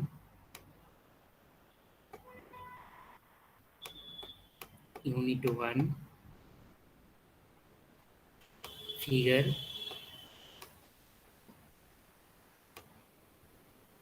यहाँ पे फिगर क्या है, फिगर नंबर देख लीजिए इसका, फिगर नंबर 5। समझ में आया? मीन्स आप क्या जब GTH वगैरह परचेज करते होगे किसी कोर्स में कोड का, तो वहाँ देखते हुए कि एक क्वेश्चन का जवाब दे दिया गया है, तो दूसरे फिर उसी क्वेश्चन को अगर दोबारा रिपीट कर दिया जाता है तो फिर उस क्वेश्चन को दोबारा टाइप नहीं करता है। ठीक है, वो क्या करता है, एक शॉर्ट मैसेज वहाँ डाल देता है कि for this question refer to page number this, question number this पे कर देता है, जिससे क्या है कि आपको जब भी उसको ज़रूरत पड़ती है आप वहाँ से उसको रेफर कर लेते हो। इसका फ़ायदा क्या होगा, मान लो यहाँ पे अगर ये डायग्राम बना दिया गया है तो फिर दोबारा उसी चीज़ को अगर पढ़ाया जा रहा है तो फिर से डायग्राम बनाने में इतना स्पेस तो वेस्ट हो गया ना। ठीक है, टाइम लगा होगा। ठीक है, तो इस टाइम को बचाने के लिए, इस स्पेस को बचाने के लिए हमें क्या करना चाहिए था, हमें ये टेक्निक यूज़ करना चाहिए था कि हम रेफरल टेक्निक यूज़ कर लेते। तो रेफरल टेक्निक अगर यूज़ करना होगा तो हमें क्या करना होगा, कॉपी फ्लैग ऑप्शन को यूज़ करना होगा। कॉपी फ्लैग की वैल्यू को 0 या 1 सेट कर दीजिए। अगर 0 सेट करते हैं इसका मतलब कि एक बार कॉपी कर लिए हैं तो आगे उसको सब्सिक्वेंट वन पे कॉपी नहीं करना है। समझ में आया?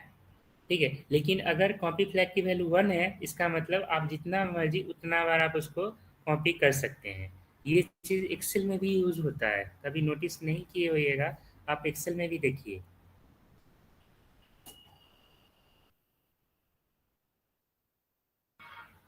ठीक है, सपोज करो कि हमने यहाँ पे एक मार्क्स का लिस्ट बना दिया। ठीक है, अच्छा, अब इसको यहाँ से कंट्रोल सी करते हैं। ठीक है, और इस जगह पे जाके सिर्फ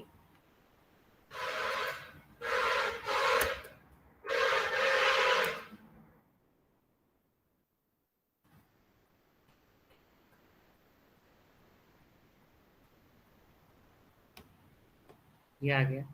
अब यहाँ पे और यहाँ से इंटर की प्रेस कर देते हैं, ये कॉपी हो गया। ठीक, ये कॉपी हो गया। अब अगर हम इस जगह पे जाके फिर से कंट्रोल और भी प्रेस करें, ठीक है, तो ये नहीं कॉपी करता है। समझ में आया?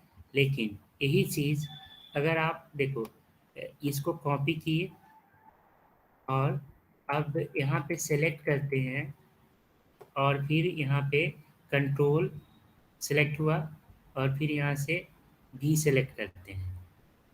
ठीक है, तो ये कॉपी हो गया।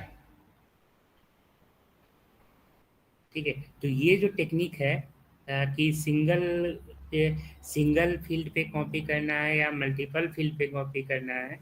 ठीक है, सिंगल सिलेक्शन से एक सिंगल कॉपी करना है या मल्टीपल कॉपी करना है, तभी हम लोग बस कंट्रोल सी कंट्रोल भी करके निकल जाते हैं।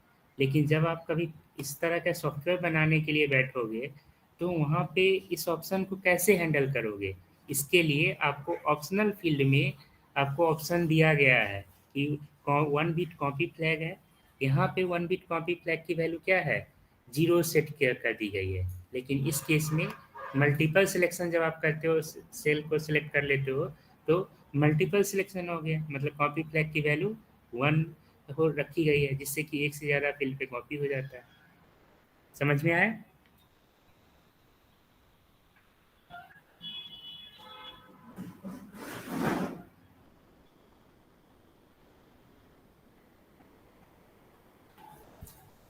इसके बाद अगला अगला 2 फील्ड है, 2 bit class and 5 bit option number. ये दोनों जॉइंटली यूज होता है option. The second bit option class and 5 bit option number indicates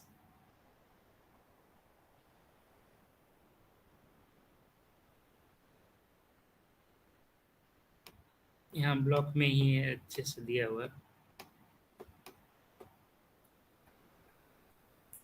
ये second bit option class and 5 bit option number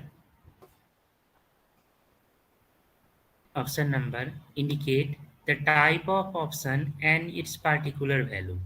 ठीक है, ये इंडिकेट करता है type of option and particular value. तो ये टाइप ऑफ ऑप्शन है आपके पास और ये ऑप्शन वैल्यू है आपके पास। ठीक है, मतलब 5 बिट ऑप्शन नंबर ये है, ऑप्शन नंबर ये है और ऑप्शन क्लास ये है। हमारे पास 2 ऑप्शन क्लास है, 0 और 2, और ऑप्शन नंबर है 0 0 1 2 3 4 4 7 9। At present, there are only 2 option class set with only 2 bits to work with the with in the field. A maximum 4 bit option could be set when the value is 0। मतलब आप यहाँ पे 0 value use करते हो, 0 value use करते हो। The option applies to datagram or network control. A value 2 means option is for debugging and administration purpose। मतलब यहाँ आपके पास ऑप्शन क्लास दिया गया है 0 और 2। ठीक है, 0 और 2, तो ये इसमें हम सारे ऑप्शन बना के रखे गए हैं, लेकिन हम लोग बस इसमें से 2 ही यूज़ करते हैं, 0 और 2 को। ये वाले फील्ड को यूज़ करते हैं और ये वाले फील्ड को यूज़ करते हैं। ठीक है, इसमें से 0 ऑप्शन क्लास के साथ, जहाँ पे value 2 means the option is for debugging and administration purpose. 0 means option is applied for datagram or network control. Value 1 and 3 are unused. Currently supported value of option class number is given in table 5. ठीक है, तो means to से कि हम यहाँ 0 use करते हैं और 2 यूज़ करते हैं। ठीक है, इस ऑप्शन क्लास के साथ जैसे 0 0 आप यूज़ कर सकते हो। ठीक है, नॉर्मली हम लोग जब 0 0 यूज़ करेंगे ये वाले फील्ड को यूज़ करते हैं या ये वाले फील्ड को यूज़ करते हैं, 0 0 या 0 2 को यूज़ करते हैं। ठीक है, तो 0 0 किस लिए यूज होगा? जब आप नेटवर्क कंट्रोल को कर रहे हो, मीन्स वायर शार्क नाम का सॉफ्टवेयर अगर यूज़ कर रहे होगे तो कोई नेटवर्क डिबगिंग टूल्स जैसे हम कमांड प्रॉम्प्ट से NS लुकअप करके देखते हैं या पिंग करके देखते हैं या IF कॉन्फ़िग चला के देखते हैं, तो इस तरह का सॉफ्टवेयर क्या यूज़ करता है? 0 0, मतलब ये बताता है कि आप नेटवर्क कंट्रोल पर्पस से कोई कमांड या कोई सॉफ्टवेयर यूज़ कर रहे हो। ठीक, लेकिन अगर आप 0 2 यूज़ करोगे तो ये डिबगिंग और एडमिनिस्ट्रेशन पर्पस से यूज होता है। ठीक है, 2 अगर ये वाला ऑप्शन डिबगिंग पर्पस से यूज होता है और ये वाला ऑप्शन नेटवर्क कंट्रोल पर्पस से यूज होता है। ठीक है, नेटवर्क को कंट्रोल करना है तो 0 0 यूज़ करोगे और 0 2 यूज़ करते हो मतलब डिबगिंग या एडमिनिस्ट्रेशन पर्पस को के पर्पस से यूज़ करते हो। तो डिबग करने का मतलब क्या है कि आप पिंग कमांड से क्या कर रहे हो, ये चेक कर रहे हो कि कोई मशीन नेटवर्क में है या नहीं, तो पिंग कमांड 0 2 ऑप्शन को सिलेक्ट करता है। ठीक है, या फिर आप NS लुकअप चलाते हो तो NS लुकअप के केस में क्या है, NS लुकअप के केस में आप एडमिनिस्ट्रेशन राइट्स को देखते हो कि किसी मशीन का किसी वेबसाइट पर, जैसे इग्नू की बात करें तो यहाँ पे NS लुकअप चला लो। अब यहाँ पे जाके पिंग कर दो, पिंग www.ignu.ac.in। ठीक है, तो यहाँ आपको ये बता दिया है कि इग्नू, देखो इग्नू का IPv6 एड्रेस नहीं बता रहा है। ठीक है, मतलब इग्नू का सर्वर IPv6 को यूज नहीं कर रहा है, लेकिन अगर इसी जगह पे अगर आप फेसबुक को यूज करो,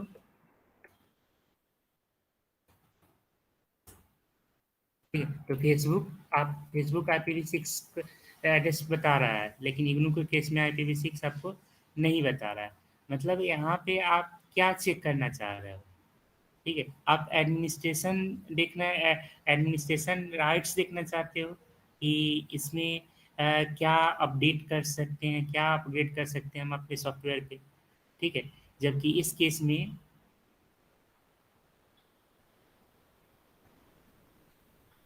ठीक है, इस केस में आपको पता चल रहा है। ठीक है, तो मेन पर्पस क्या है हमारा? 0 0 मीन्स नेटवर्क कंट्रोल पर्पस से यूज कर रहे हैं, यानी पिंग कमांड 0 0 को यूज करके बनाया गया होगा, और 0 2 NS लुकअप कमांड ये वाले ऑप्शन को यूज करके बनाया गया होगा। इसके बाद है 1 और 3, ये जो ऑप्शन है 0 और 1 या 0 या 3, ये अभी क्या है, अनयूज्ड है। और इसके अलावा आपके पास ऑप्शन है 7 07 09 और 24, जो कि पर्पस बता दिया गया है लेकिन अभी हम लोग के स्कोप में नहीं है। मतलब टेबल बना के रखा गया है लेकिन हम लोग के स्कोप में नहीं है। ठीक है, जब आप इस तरह का काम करोगे तो वहाँ पे इन ऑप्शंस को यूज करोगे। ठीक है, वैसे भी ऑप्शनल फील्ड है, तो ऑप्शनल फील्ड है कि आप ऑप्शन का इम्प्लीमेंट करना चाहते हो या नहीं करना चाहते हो। समझ में आया?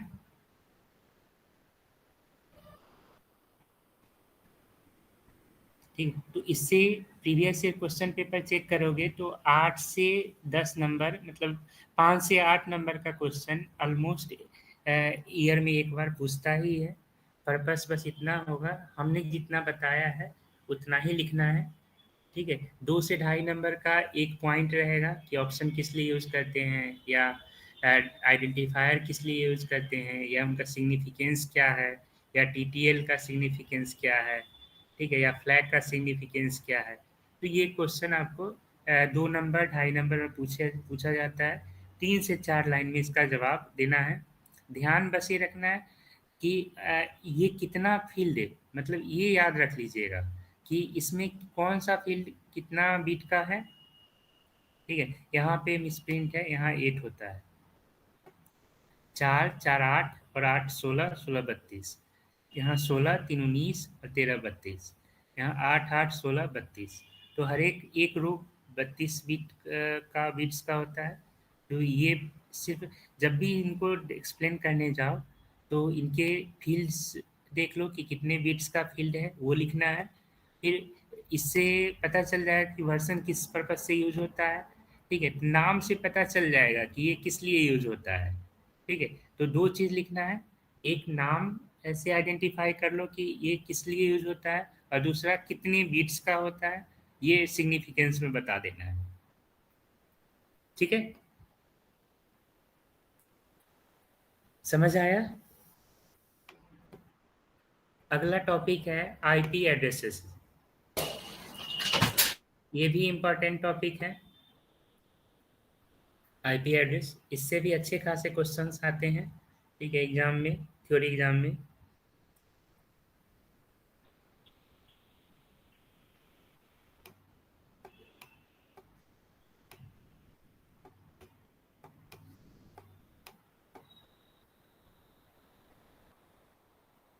A unique address mostly used by the computer to communicate over a network that use IP as its basic protocol and known as IP address।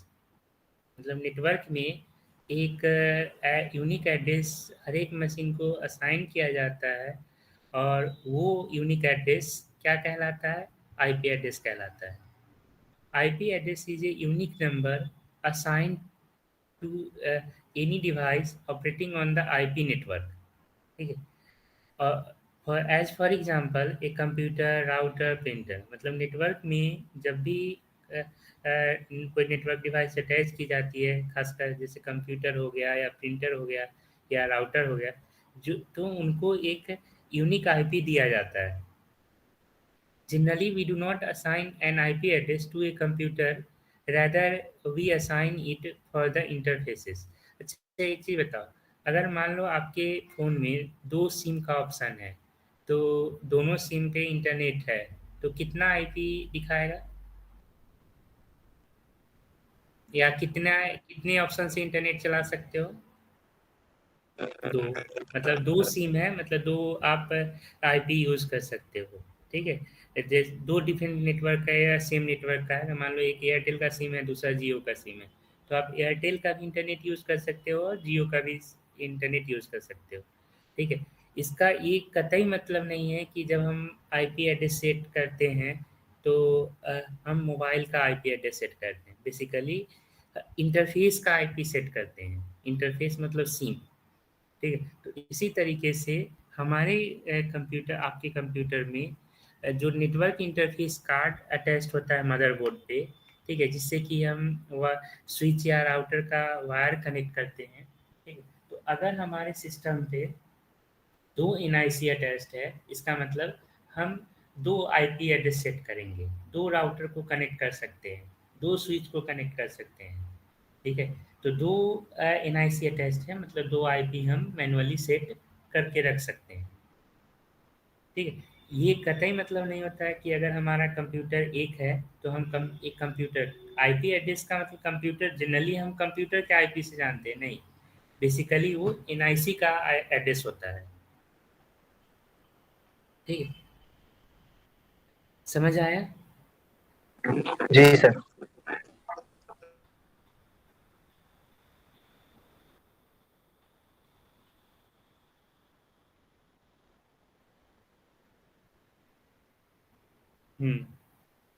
क्योंकि हाँ, क्योंकि 2 अलग आईपी होगा, क्योंकि वहाँ पे 2 अलग-अलग इंटरफेस है ना, ईथरनेट 2 अलग-अलग है, इसलिए वो आपको 2 अलग-अलग दिखाएगा। ठीक, अब जो आईपी एड्रेस क्लासेस, अब यहाँ पे एक स्कीम यूज होता है, IP classes, address class. The scheme of IP addressing using address class is called classful IP addressing. यानी आईपी एड्रेसिंग का जो स्कीम है एड्रेस क्लास के थ्रू, उसको हम लोग क्लासफुल आईपी एड्रेसिंग बोलते हैं। IP address are of 32 bits. IP address 32 bits के होते हैं। Classless classes divided in 5 class. ठीक है, आईपी एड्रेस क्लासेस 5 क्लास में डिवाइड किया गया है। पहला क्लास है A, class B, class C, class D, class E. Total 5 address class हमें दिए गए हैं। The IP address contains network address and the host address. IP address दो एड्रेस रखता है, एक नेटवर्क एड्रेस और दूसरा host address. There are following type of notation to represent an IP address. IP address को रिप्रेजेंट करने का जो नोटेशन होता है उसको हम लोग जनरली बाइनरी नोटेशन बोलते हैं या डेसिमल नोटेशन बोलते हैं, जहाँ पे वो ऑक्टेट के फॉर्म में रिप्रेजेंट होता है। मतलब हर एक बीट को 8 बिट्स, अगर बाइनरी ऑक्टेट नोटेशन यूज़ करते हैं तो 8 बिट्स में का 4 ब्लॉक बनेगा, 4 चंक बनेगा, उसमें हम डिनोट करेंगे। ठीक है, जैसे ये हो गया बाइनरी नोटेशन, तो 8 बिट्स का पहला ऑक्टेट नोटेशन ऑक्टेट होगा, फिर दूसरा 8 बिट्स का ऑक्टेट होगा, तीसरा 8 बिट का ऑक्टेट होगा और चौथा 8 बिट का ऑक्टेट होगा। फॉर एग्जांपल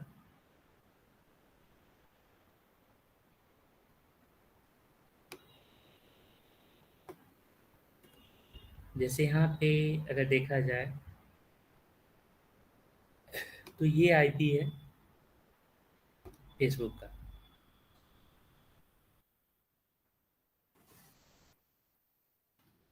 इस आईपी को अगर आप बाइनरी ऑक्टेट नोटेशन में यूज़ करते हो तो कैसे लिखोगे? 157 है, 157 को बाइनरी में लिखोगे तो 128 प्लस 64 ज़्यादा हो जाएगा तो 0, 32, 128 ये भी ज़्यादा हो जाएगा। हाँ, 128 और 16, 28, 44 और फिर 44, 8, 52, फिर 4, 56 और 2, 1, 57। ये हो गया 8 बिट्स में। फिर 240 लिखना है तो 128, 64, 192 प्लस 32, 224 प्लस 16, 240 और फिर ये इसी तरीके से 0, 0, 0, 0, 0, 0, 1। ज़्यादा हो गया क्या?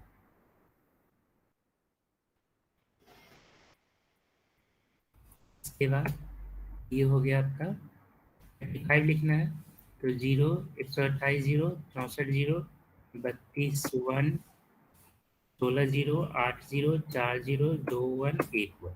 ठीक है, तो ये जो फॉर्म हो गया ये binary notation, binary octet notation हो गया और ये डेसिमल नोटेशन हो गया। समझ आया?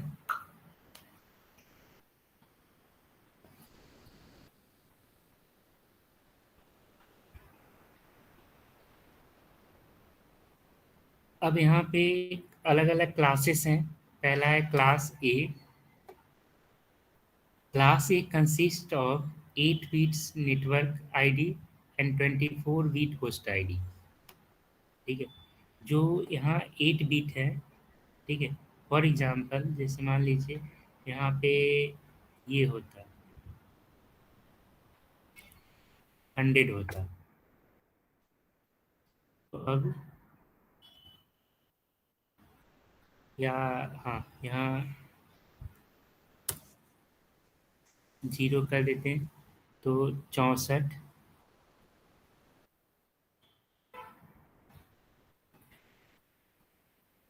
64 प्लस 32, 96 प्लस 8, 16, 0, 8, 0, 4, 2, 1। ठीक है, ये 100 का हो गया। ठीक है, तो यहाँ पे जो ये वाला है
ये हो गया। अब इस पे जो फर्स्ट बीट है यहाँ से यहाँ तक,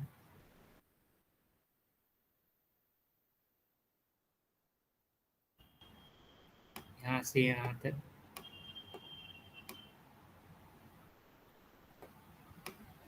ये है आपका नेटवर्क आईडी, NID, और जो रिमेनिंग 24 बिट है वो है आपका होस्ट आईडी।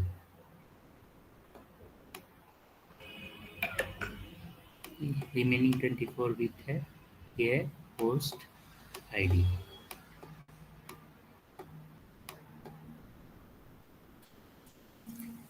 ठीक, net ID, host ID, host ID, host ID, मतलब लास्ट के 24 बिट होस्ट आईडी के रूप में जाने जाते हैं और पहला 8 बिट नेटवर्क आईडी में जाना जाता है। In binary notation the first bits of an IP address is 0। ठीक है, अगर बाइनरी नोटेशन में यहाँ पे फर्स्ट बीट 0 है, ठीक है, जैसे इस केस में अगर फर्स्ट बीट आपका 0 है, ठीक है, फर्स्ट बीट अगर 0 है तो इसको हम लोग क्या बोलते हैं, क्लास आइडेंटिफायर, CID। ठीक है, क्लास आइडेंटिफायर। अगर फर्स्ट बिट 0 है तो इसको हम लोग क्लास आइडेंटिफायर बोलते हैं, class identifier. The address class the next 7 bit identify the network, और जो रिमेनिंग 7 बिट्स है, ठीक, यहाँ से यहाँ तक जो रिमेनिंग 7 बिट्स है वो नेटवर्क आइडेंटिफायर होते हैं। ठीक, नेट आईडी में नेटवर्क आइडेंटिफायर हमारा 8 बिट में से पहला बिट क्लास को आइडेंटिफाई करता है और रिमेनिंग नेटवर्क को आइडेंटिफाई करता है। बाकी जो बाकी के जो 24 बिट्स हैं, last 24 identify the host. In decimal octet notation या decimal, the range of class A IP address is basically 0 to 127 होता है, 0 to 127 होता है।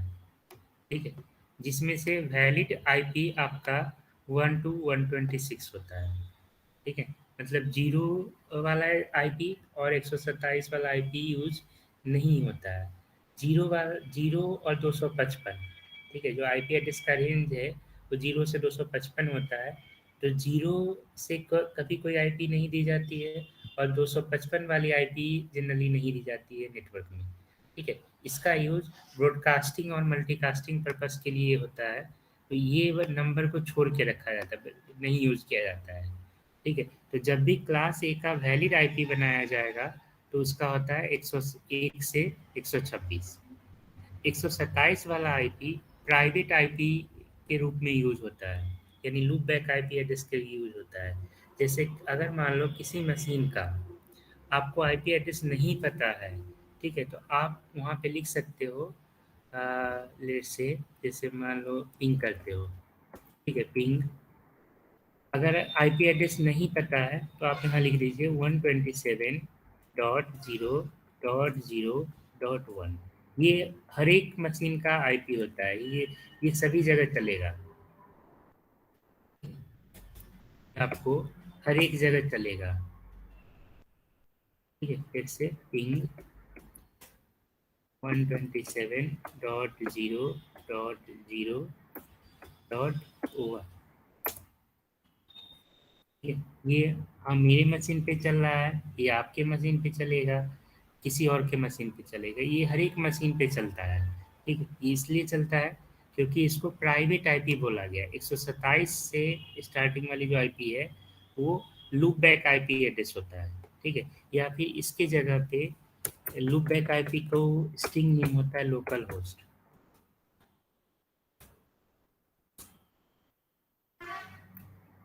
ठीक है, तो ये भी काम कर जाता है। ठीक है, समझ आया? as class A provides 8 bit for network ID, and from those 8 bits, only 7 bit used for identify the network. Therefore, class A has 2 to the power 7 different network address, and each block of class A address contains 2 to the power 24 minus 2 different hosts. It is used for large organization. इसका क्या मतलब हुआ? इसका मतलब ये हुआ कि जैसा कि अभी आप देख रहे हो, क्लास ए के केस में नेटवर्क बिट कितने हैं? नेटवर्क बिट है 8 बिट। जिस नेटवर्क 8 बिट्स में से फर्स्ट बिट है आपका क्लास आइडेंटिफायर, और रिमेनिंग जो 7 बिट है वो है आपका नेटवर्क आइडेंटिफायर। तो टोटल क्लास ए का अगर हम आईपी बनाते हैं तो क्लास ए से आप कितने सब नेटवर्क बना सकते हो? वो बना सकते हो आप total 2 to the power total network जो बना सकते हो वो बना सकते हो 2 to the power 7 2 to the power 7 different network बना सकते हो, ठीक है। और उसमें से मान लो कि किसी एक नेटवर्क जो टोटल 2 टू द पावर 7 बना सकते हो, यानी 128। 2 टू द पावर 7 कितना है? 128 होता है ना? Hello, yes sir. तो इसमें से किसी एक नेटवर्क से कितने मशीन को कनेक्ट कर सकते हो? मान लो कि ये मशीन, ये एक एड्रेस हो गया, ठीक है। तो इससे आप कितने कनेक्ट कर सकते हो मशीन? तो ये कनेक्ट कर सकते हो 2 टू द पावर 24 माइनस 2, ठीक है। जो अमाउंट होता है इतने कंप्यूटर,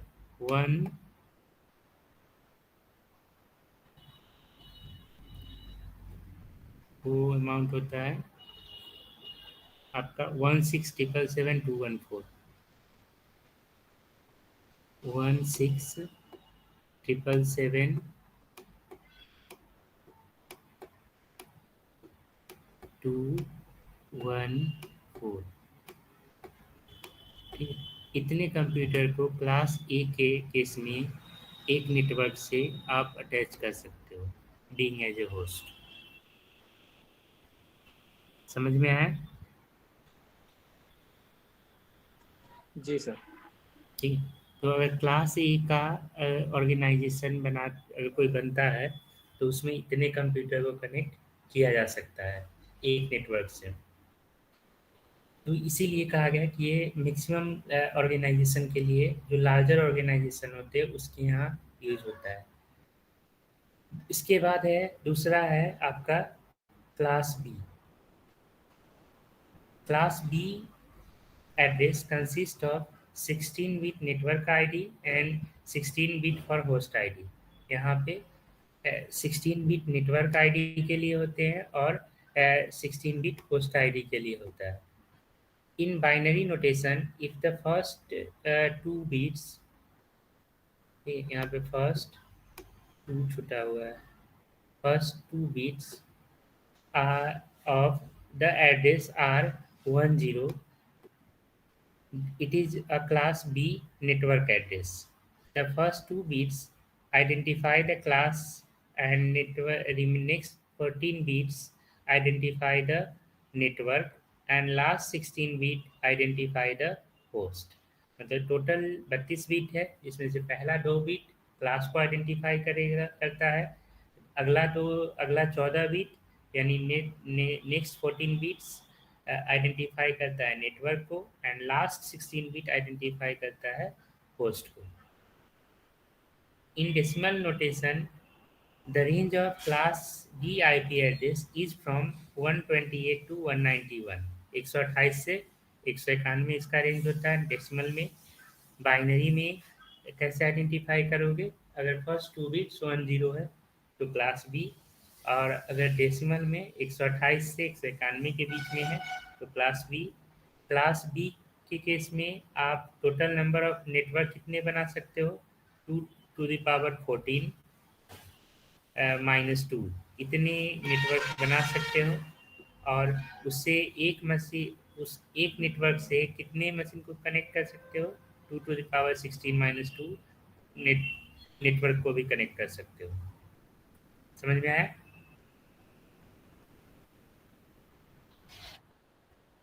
ठीक है, तो मतलब सर एक बार रिपीट कर देना ये वाला दोबारा थोड़ा सा। मीन्स देखो, जैसे आप यहाँ पे ये आईपी है 157 वाला यहाँ पे, ठीक है। अगर मान लो ये 157 होता, ये 157, ठीक है, या फिर ऐसे समझो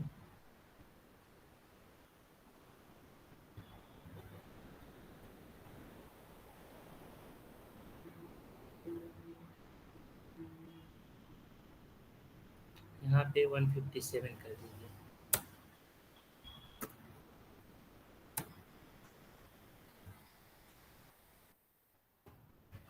128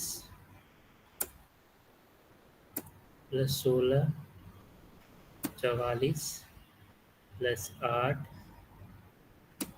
52 + 4 56 + 1 57, ये हो गए। अब इसमें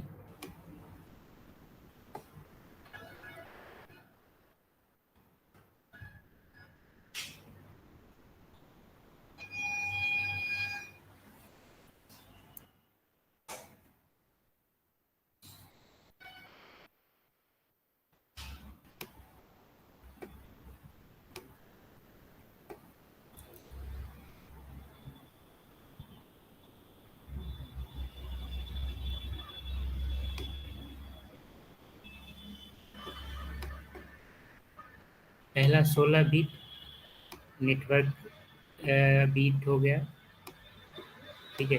और अगला 16 बिट आपका होस्ट बीट हो गया।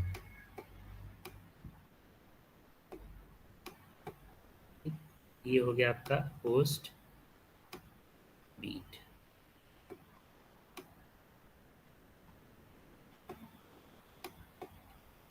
और अब इसमें से फर्स्ट 2 बीट्स जो है वो क्लास आइडेंटिफायर है, तो रिमेनिंग जो 14 बीट्स है वो आपका नेटवर्क आइडेंटिफायर होगा, नेटवर्क के लिए यूज होगा।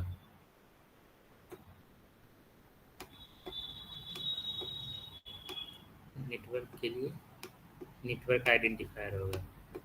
इसका क्या मतलब हुआ?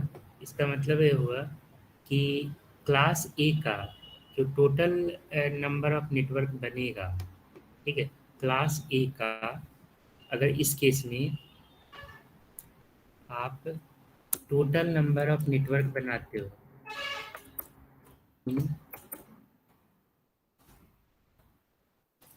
इन case of class B, total number of network be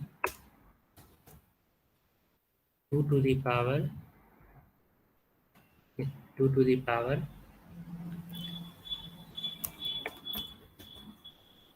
2 to the power 14,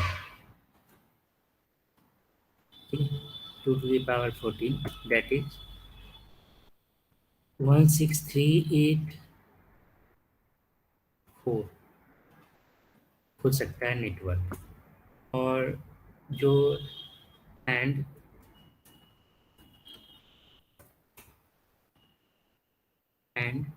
from those 16384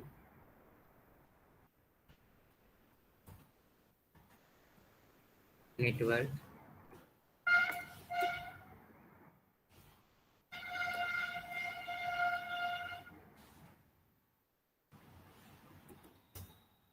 you use one network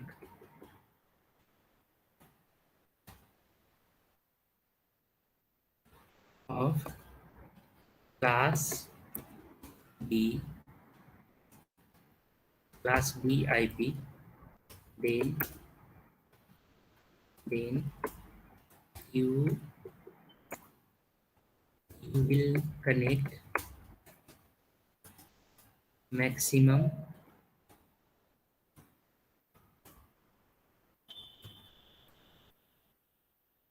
2 to the power 2 maximum 2 to the power 16 minus 2 number of host।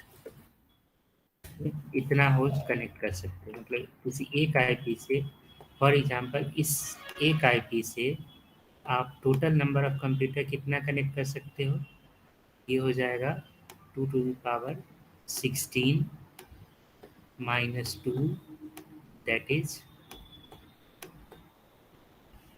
is क्या, कितना होगा,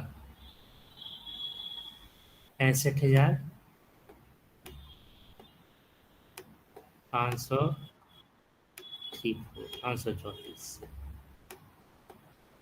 मतलब समझ गए हैं कि हम जो ये आई नेटवर्क बनाए हैं, राउटर यूज़ किए हैं, ठीक है, ये राउटर, इस राउटर का आईपी एड्रेस कितना है, इस राउटर का आईपी एड्रेस है ये वाला, ठीक है, इस आईपी एड्रेस दिया, मतलब जो जियो नेटवर्क है, जियो नेटवर्क का अगर हम यूज़ करते हैं, नेटवर्क कनेक्शन लिए हैं, राउटर आईपी लिए हैं, तो जियो नेटवर्क से हम टोटल नंबर ऑफ कंप्यूटर अपने नेटवर्क से इस पार्टिकुलर हुआई राउटर से कितने हुआई राउटर से कितने कंप्यूटर को कनेक्ट कर सकते हैं, हम इतने कंप्यूटर को कनेक्ट कर सकते हैं, ठीक है। अब ये अलग बात है कि अगर हम 15 कंप्यूटर यूज़ करते हैं तो हमें एक अच्छा स्पीड मिलेगा, और अगर इससे ज़्यादा बढ़ाएंगे तो स्पीड हो सकता है कि 0 हो जाए, या 1 kbps या 2 kbps तो नहीं, लेकिन हाँ mbps में या bps में स्पीड मिले, ठीक है, समझ आया।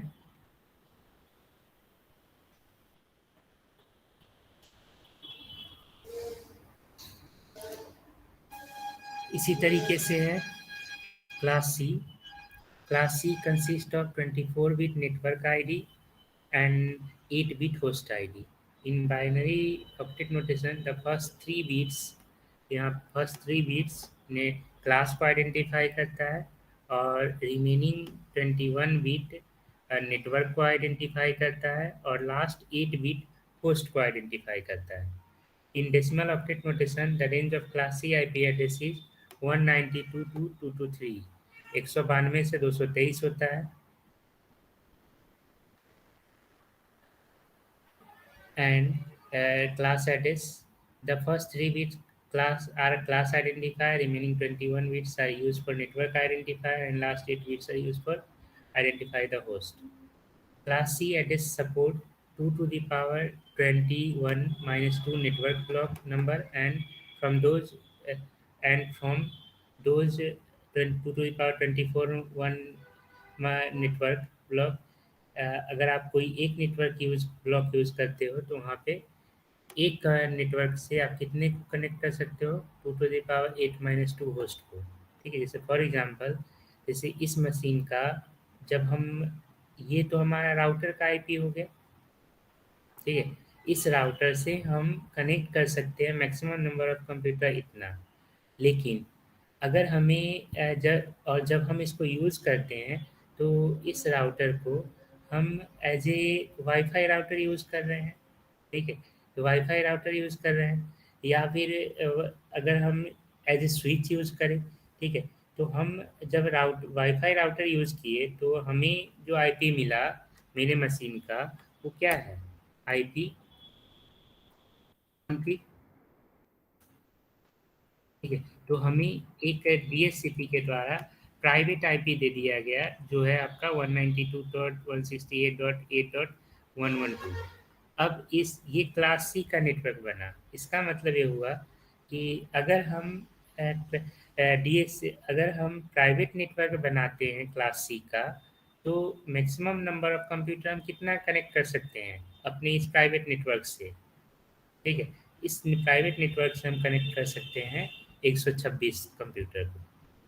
समझ में आया? ठीक है, मतलब क्लास बी का अगर नेटवर्क बनाते हैं तो 65,534 कंप्यूटर कनेक्ट कर सकते हैं एक नेटवर्क से। अगर क्लास सी का नेटवर्क बनाते हैं तो उस केस में हम कितना कनेक्ट कर सकते हैं? 126 कंप्यूटर को कनेक्ट कर सकते हैं। ठीक है, जैसे मान लो एक रूम में कितना कंप्यूटर अटैच हो सकता है। अगर किसी साइबर कैफे जाते हो तो साइबर कैफे में एक रूम होगा, तो कितना 2 4 10 कंप्यूटर अटैच होगा एक रूम में। ठीक है, जी सर। अगर कोई बहुत बड़ा बिल्डिंग होगा तो उसमें 100 या 200 कंप्यूटर अटैच होंगे। अब ऐसा तो नहीं है ना कि एक ऐसा रूम बना दिया जाए जहाँ पे 5,000 कंप्यूटर एक रूम में अटैच हो जाएगा। ठीक है, या 10,000 या 20,000 कंप्यूटर एक रूम में अटैच हो जाएगा।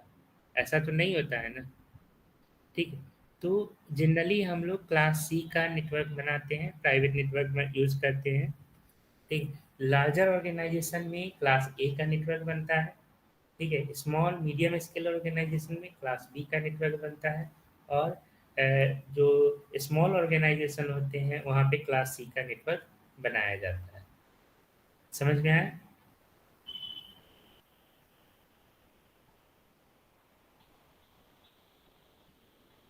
इसके बाद है class D. Class D is designed for multicasting. In Class D, IP address network part and host part is not applicable. If the first 4 bit of address are 1110, मतलब binary में अगर 1110 है, then it is a Class D IP address.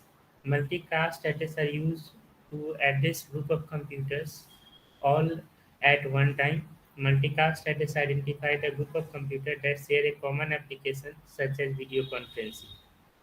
In decimal notation, the first octet represents the class and the range of class IP address is 224 minus 224 to 239।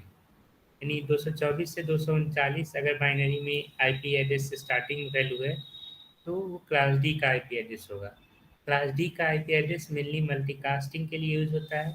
ठीक है, multicasting का मतलब जहाँ पे कॉमन एप्लीकेशन शेयर करते हो सारे, एक कॉमन एप्लीकेशन शेयर किए जा रहे हैं सारे नेटवर्क मशीन के द्वारा, जैसे कि वीडियो कॉन्फ्रेंसिंग का केस में होता है।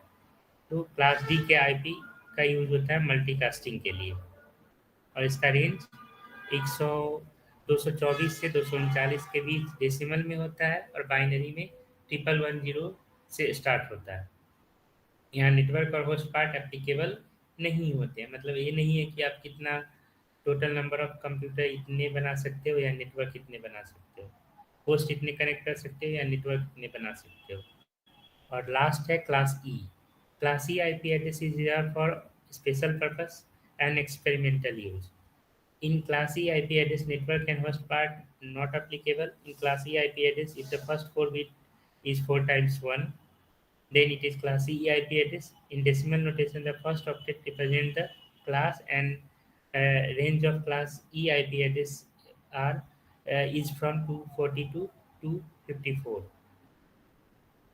ठीक है, क्लास ई रिजर्व है। बाइनरी में इसको कैसे आइडेंटिफाई करेंगे? अगर फर्स्ट 4 बिट 111 होगा, 4 टाइम 1 होगा तो इसको आइडेंटिफाई करेंगे क्लास ई के केस में। डेसिमल में 224 240 से 254 या 255 के बीच में होता है रेंज। ये टेबल याद रखिएगा, ये आपके ब्लॉक में भी दिया हुआ है। ठीक है, इस टेबल को याद रखिएगा, इससे रिलेटेड क्वेश्चंस आते हैं। ठीक है, जैसे इस तरह के क्वेश्चंस आते हैं कि आपको बता दिया जाएगा कि बोल दिया जाएगा कि ये आईपी है और इसका क्लास बताना है। ठीक है, ये आईपी है, इसका क्लास बताना है। ठीक है, तो यहाँ क्लास डी आईपी एड्रेस होगा। क्यों? क्योंकि क्लास डी का स्टार्टिंग 224 से 239 के बीच में होता है। ये क्लास ए है। क्यों? क्योंकि क्लास ए का आईपी 1 से लेके 126 के बीच में होता है। ये क्लास बी है बिकॉज 128 से 191 होता है, और ये क्लास ई है बिकॉज यहाँ पे बाइनरी में फर्स्ट 4 बिट 4 टाइम 1 है। समझ आया? Yes sir. तो इससे रिलेटेड आप क्वेश्चंस आते हैं जो आप कर सकते हो। आप यहाँ जाके देखो।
ये रहा, बताओ ये कौन सा है? सर ये क्लास ए सर। ये। Class A. दूसरा कौन सा है? तीसरा कौन सा है? Class C. सी। सी। और चौथा कौन सा है? सी। सी। सी। ठीक है, तो 4 नंबर का क्वेश्चन इस तरह का पूछा जाता है, या सम टाइम कुछ इस तरीके से भी पूछा जाता है।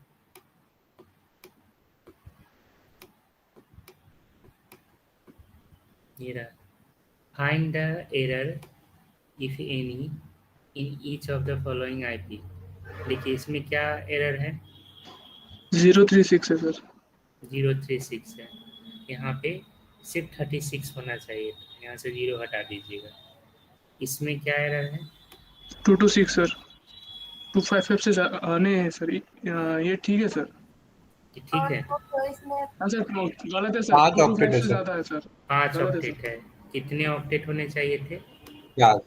4। 4 डॉटेड डेसिमल नोटेशन यूज होता है, तो ये गलत है। ये इसमें क्या एरर है? इसमें कोई नहीं है। इसमें क्या एरर है?